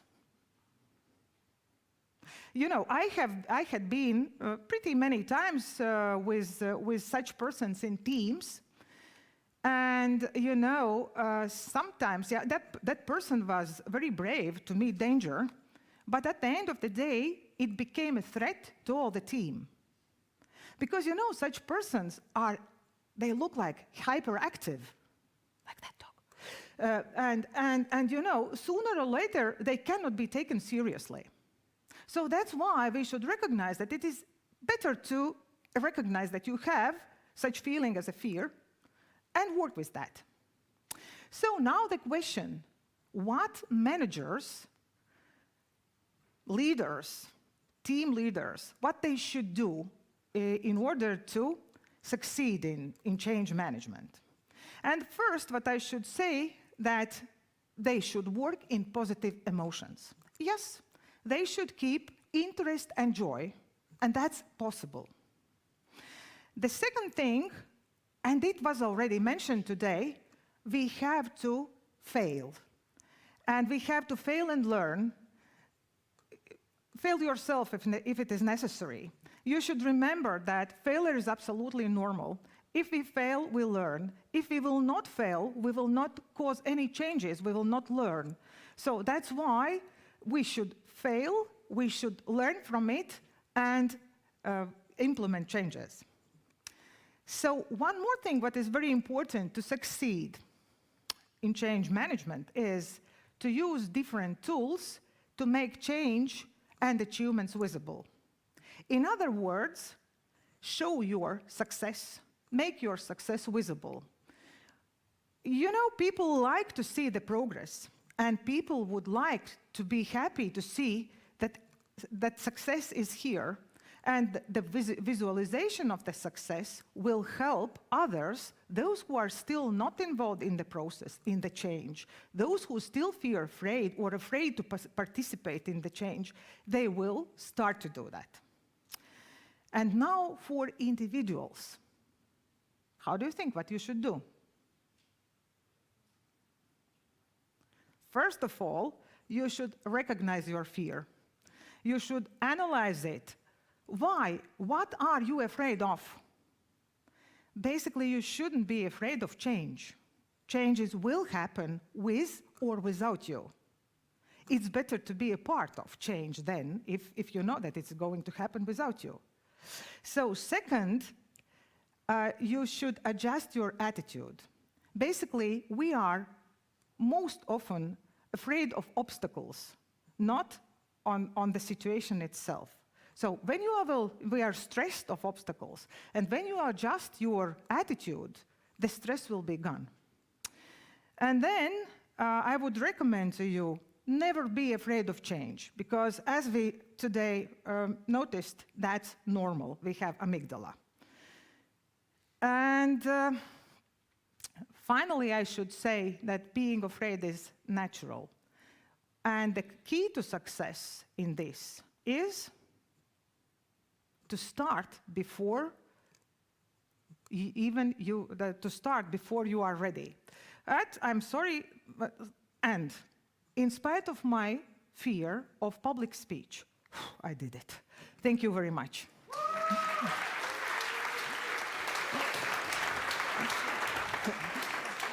Thank you, Elina. Thanks. I'm pretty sure that neither me nor you are afraid today, right? Because we are experiencing so much joy. We smile, we laugh during the speeches, but it's really interesting to see that among us there are 11 fearless people, because they are all afraid of being on the stage. I can assure you of that. Despite that, they are still doing that. Maybe some are even afraid of dying on the stage during the public speech, but they still do that. And of course, attitude is what determines a lot on how we feel and how we behave at the end of the day. But what I was thinking while listening to Elina is, what are really the competences that we have to teach for the managers during their professional lifetime? And to me, it's about fear management, it's about diversity management, it's about feeling management.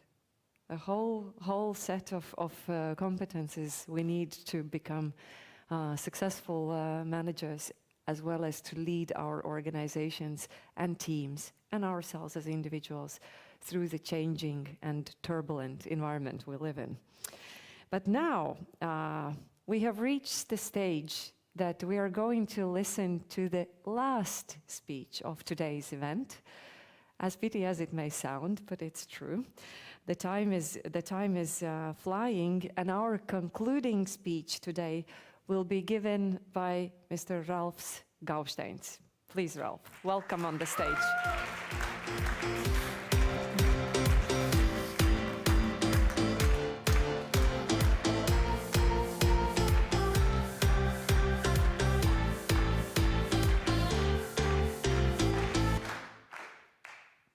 1, 1, 2, 2. Can you hear me?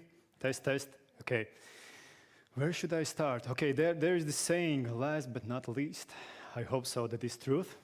We will see it after my speech, but honestly, I forgot what I wanted to say. Where should I start? Maybe I can start with that one thing, that there was a period of time in my life where I consumed massively TEDx stories, speeches, etc. And one day I was thinking, interesting, what should I have to do in my life to be on this stage? So here I am today. And yeah, magic happens, by the way. Manifest, you know.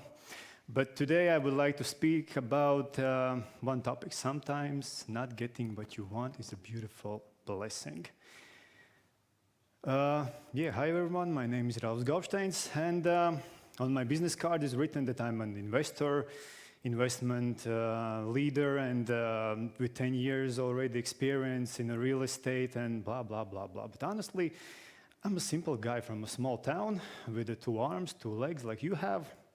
Nothing special, I think. It's like I'm not better or worse than you. But okay, today I gonna speak about my topic, and there won't be any data or some kind of like smart maybe sentences, but I'm gonna tell you a story. Why story? Everyone remembers that when we were children, when we were small, our parents was telling us stories, Red Riding Hood, Snow White and the 7 Dwarfs, Puss in Boots, etc. But you know, there are some fairy tales that are real and tough. And let me tell you about some guy that I met in my life. In that moment, he wasn't my friend. He was a stranger to me. But now I can proudly say that he's one of my best friends. Maybe the best one that I have. Maybe. And he told me that his life was a hell of a ride. And I said, okay, maybe you can tell me something more in details if you have time. And he said, okay, let's sit down and I will let you know. So my best friend's story.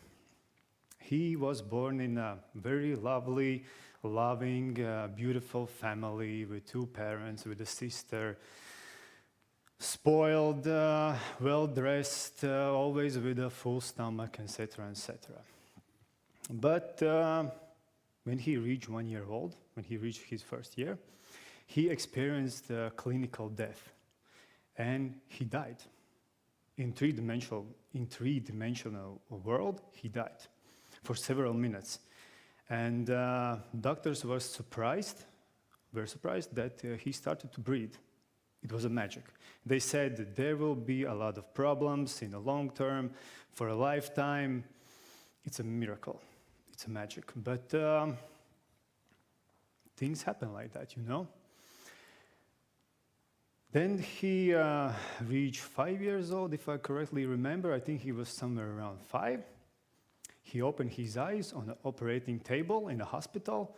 He had very serious health problems. And that was some kind of, let's say, health problem that wasn't very popular at that time in the country. But there was one doctor who said, I'm going to take the risk.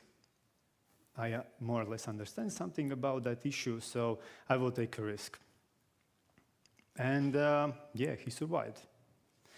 After that, went many years. You know, it's like he was experiencing a lot of things in his life. First kiss, first love, first fights, first broken bones, etc., etc. Everything that you can imagine what a teenager can experience in that kind of period of time. And he ended up one day that his father received very serious diagnosis, so his father's days was numbered. And that hit him very emotionally and mentally, because for him, family was everything, and also his father was the main like supporter in the family, as you know. And yeah, he struggled a lot, and his grades started to slide down in the school, and his life started to slide down It's just a normal result of that kind of things. Slide that low, like Bitcoin hit the loss in 2018 in the winter months. You can imagine, catastrophic. And but he was full of some kind of inside power, I don't know, motivation, something like that. And thanks God, everything is okay, as far as I know, with his father, with him as well. And you know, that kind of situations bring people together stronger and stronger. The connection gets stronger and stronger between family members and between people. He was studying abroad. He was traveling a lot. He graduated school, etc., etc. Everything is so cool. Partying a lot, studying a lot. Perfect life, like in the movies. And he came back from the studies, and he understood that he's having a very regularly headache. Again headache, very strong one. He went to the doctor, and yeah, the conclusion is, I remember what he was saying, like doctor called him and said, hi, can you please sit down? I have something to tell you. You have a tumor in your head. It's not like critical one, but still, you know, it's like, it's not deadly at the moment, but still it's like a bomb with the ticking time. So it will be your new member, like your new neighbor, and you just need to accept it, because it's in that kind of a place in your head that it's not, we cannot take it out.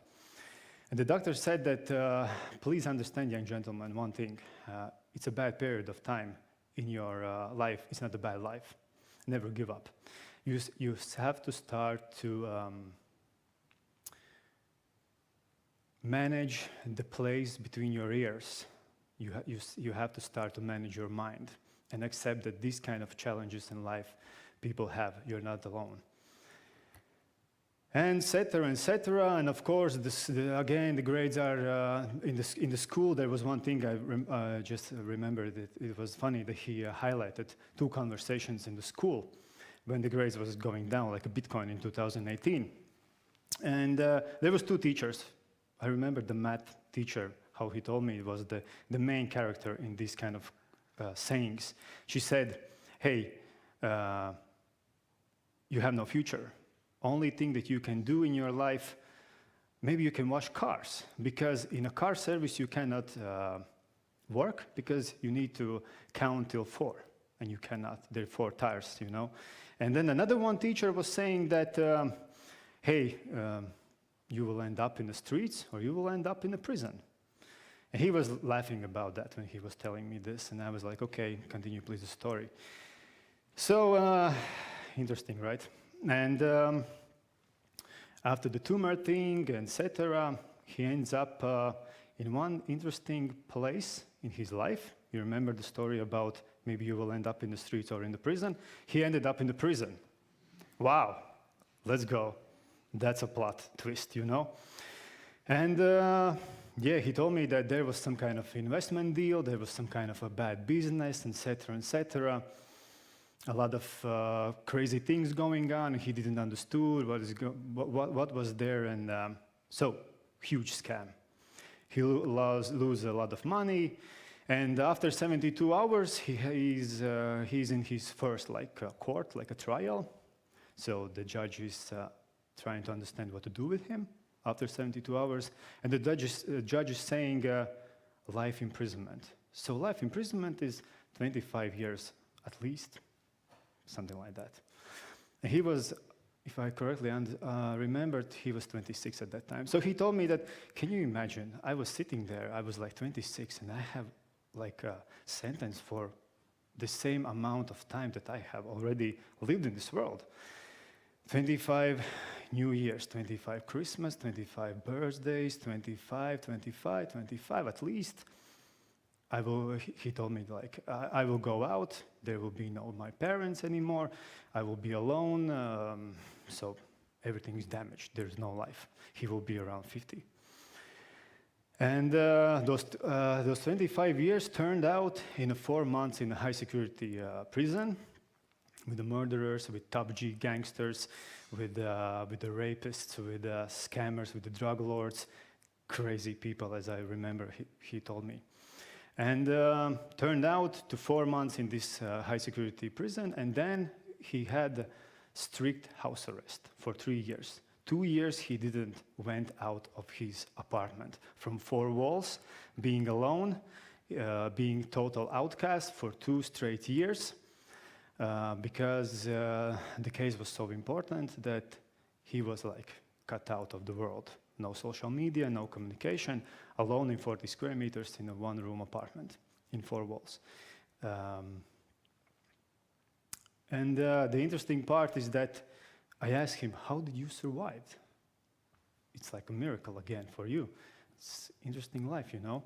And he said, somehow I survived, but you know, I killed myself, I killed the old person, then I born again, and I made something new. And here I remember that he told me that there was 2 mirrors in his apartment. And he tapped out both mirrors because he so hated so much himself that he didn't want to see. And he said that, you know, in those 90 days, he understood that you need to start again, not from a zero, but from the place where you ended.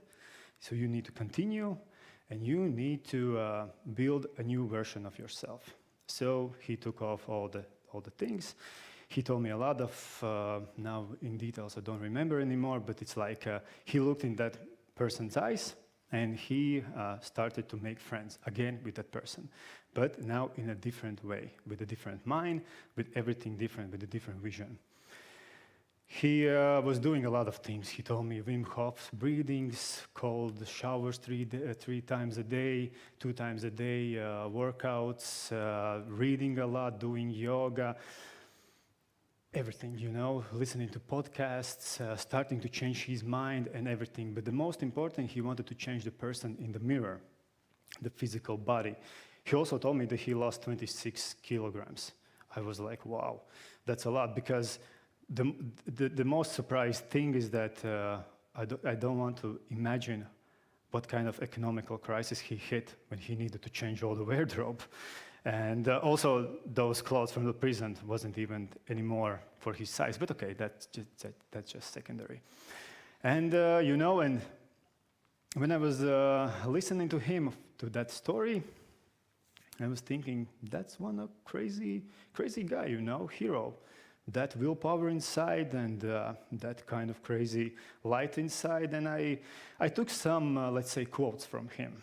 And the first one, I really enjoyed what he said. He said that, you know, you don't need to take physical prison bars to understand that you have lived 26 years already here in a prison because of thinking what someone will think about him, what someone will talk about, like what everyone will say about how he is living his life.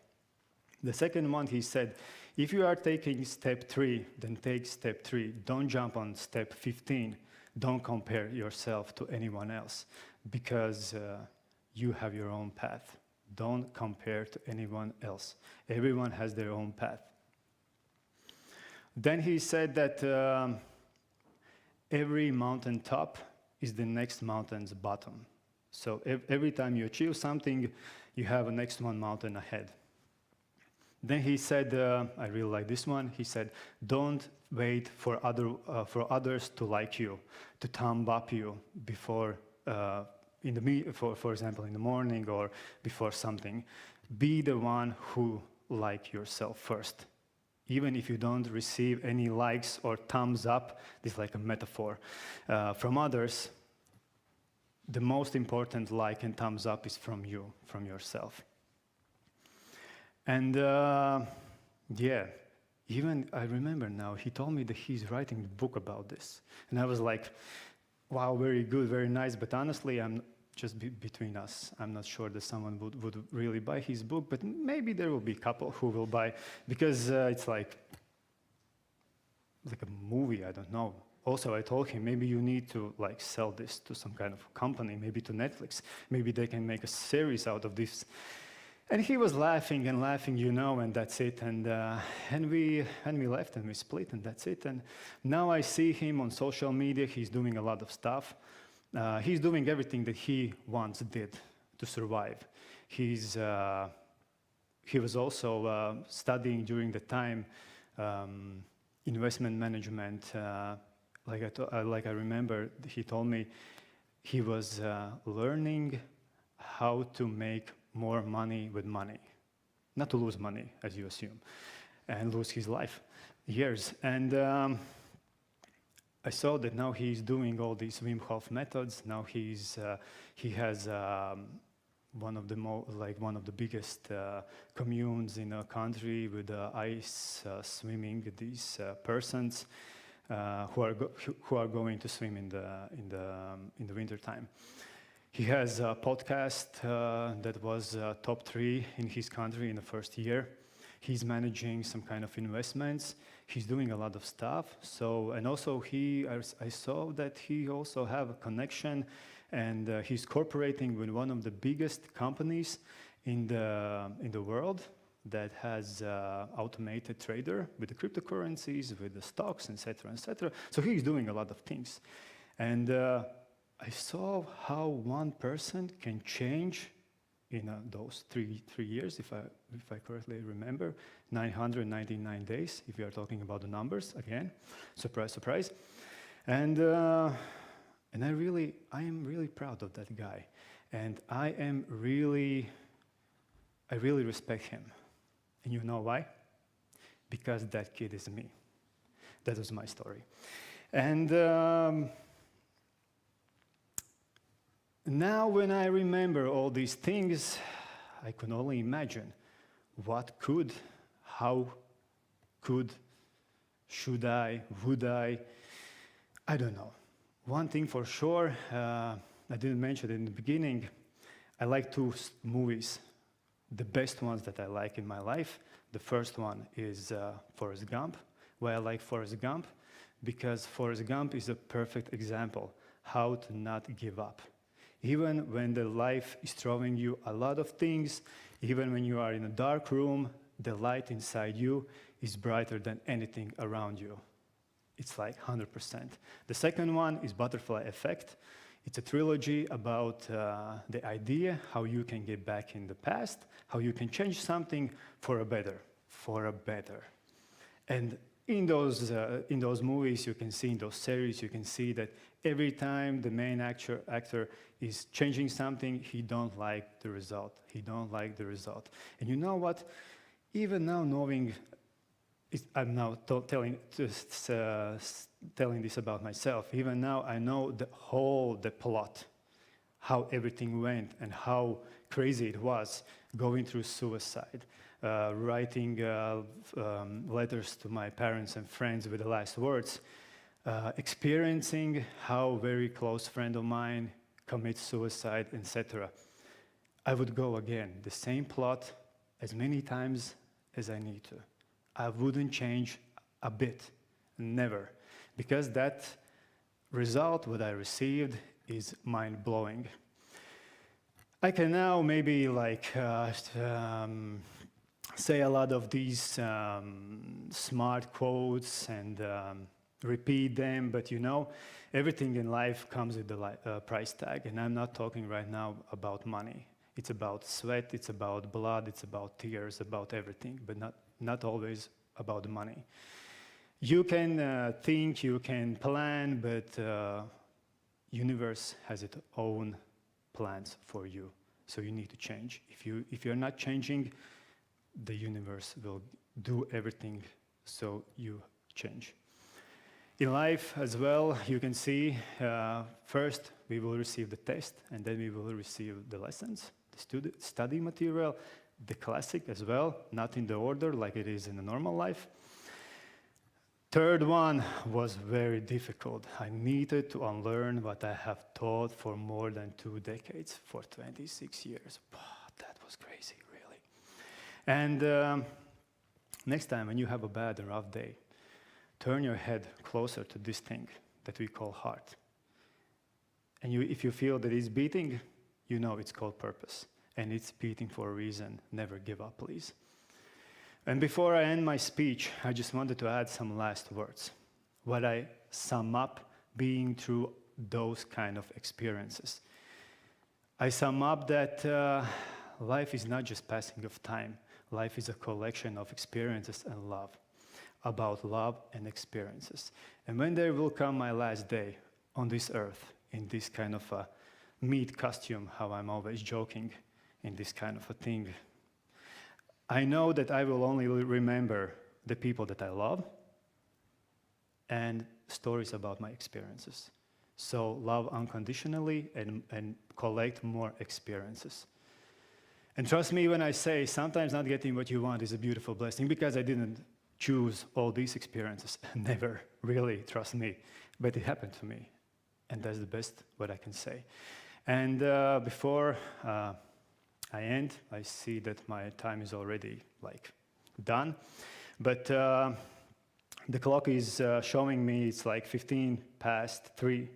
But you know, for me, for myself, I have my own watch, my wristwatch, and it's tattooed here. It's saying, trust the process 11:11. And there is a meaning behind. No matter where I will be in my life, no matter what will happen, if someday someone again will steal my freedom, will steal my life, I know that it's happening for a reason, and I need to be here right now at 11:11, no matter what. The right place and the right time. Thank you very much for your attention.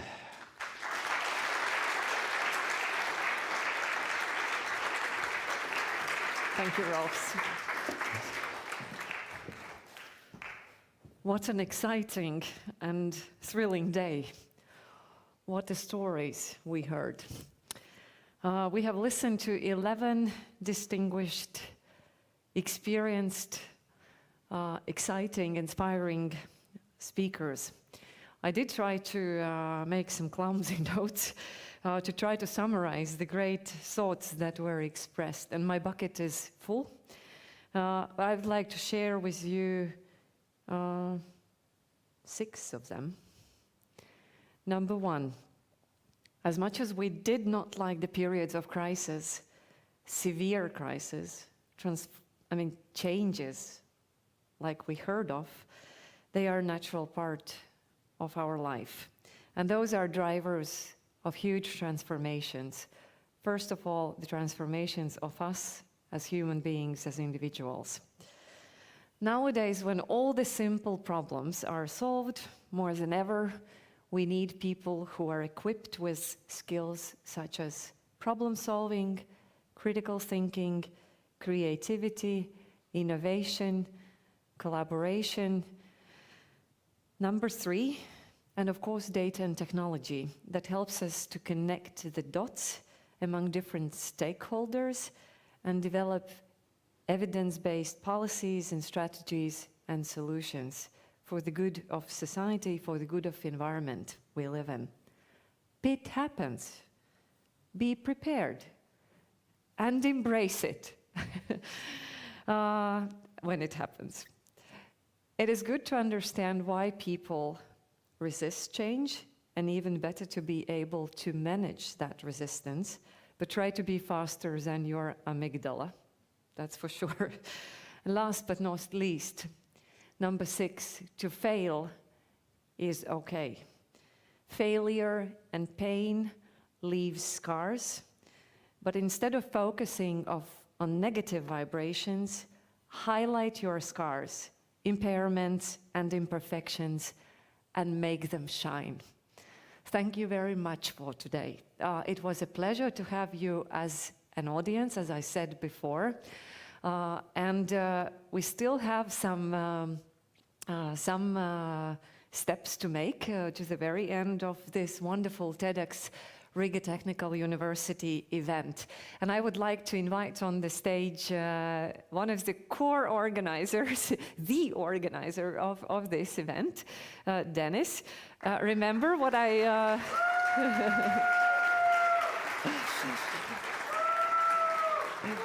Remember what I told you and what I promised to you in the morning. we will make a lottery, and one of you who is present and who was lucky to be present in this hall today will get a gift card. You have your badges, and on those badges you have a number. So one of the number will be the lucky one. So Dennis, and the lucky one is 25. What a nice number. Yes.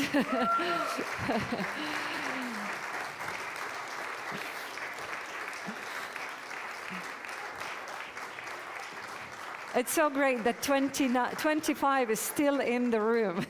Thank you for staying with us.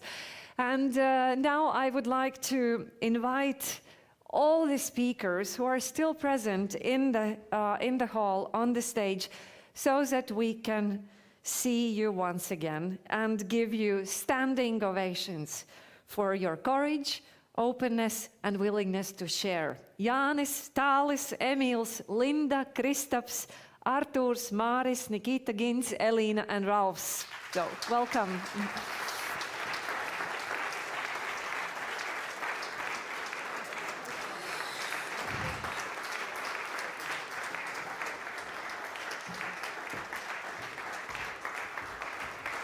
Bravo.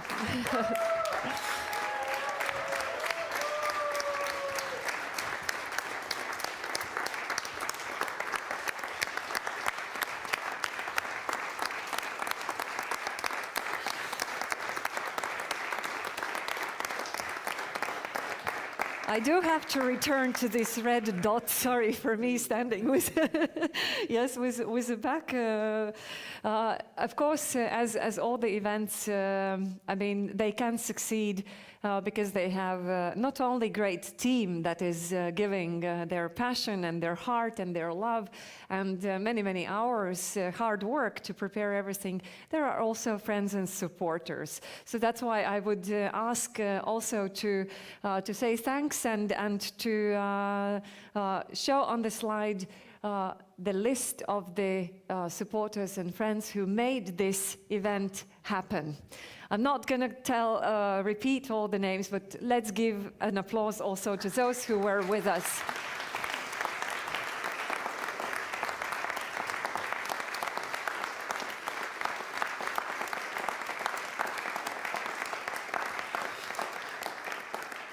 And finally, behind every great event, as I said, there is a great team behind. Therefore, I'm happy to invite to the stage and give the final round of applause to the TEDx Riga Technical University event organizing team, Denis, Ilya, Victoria, and Maxims.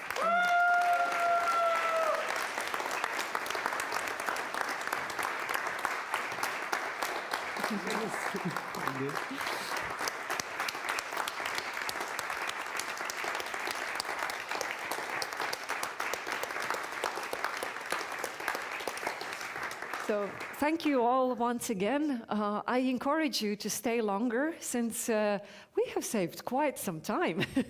so we can still keep on networking, taking nice photos, posting them on the social media accounts, reflecting on what has been said and heard before.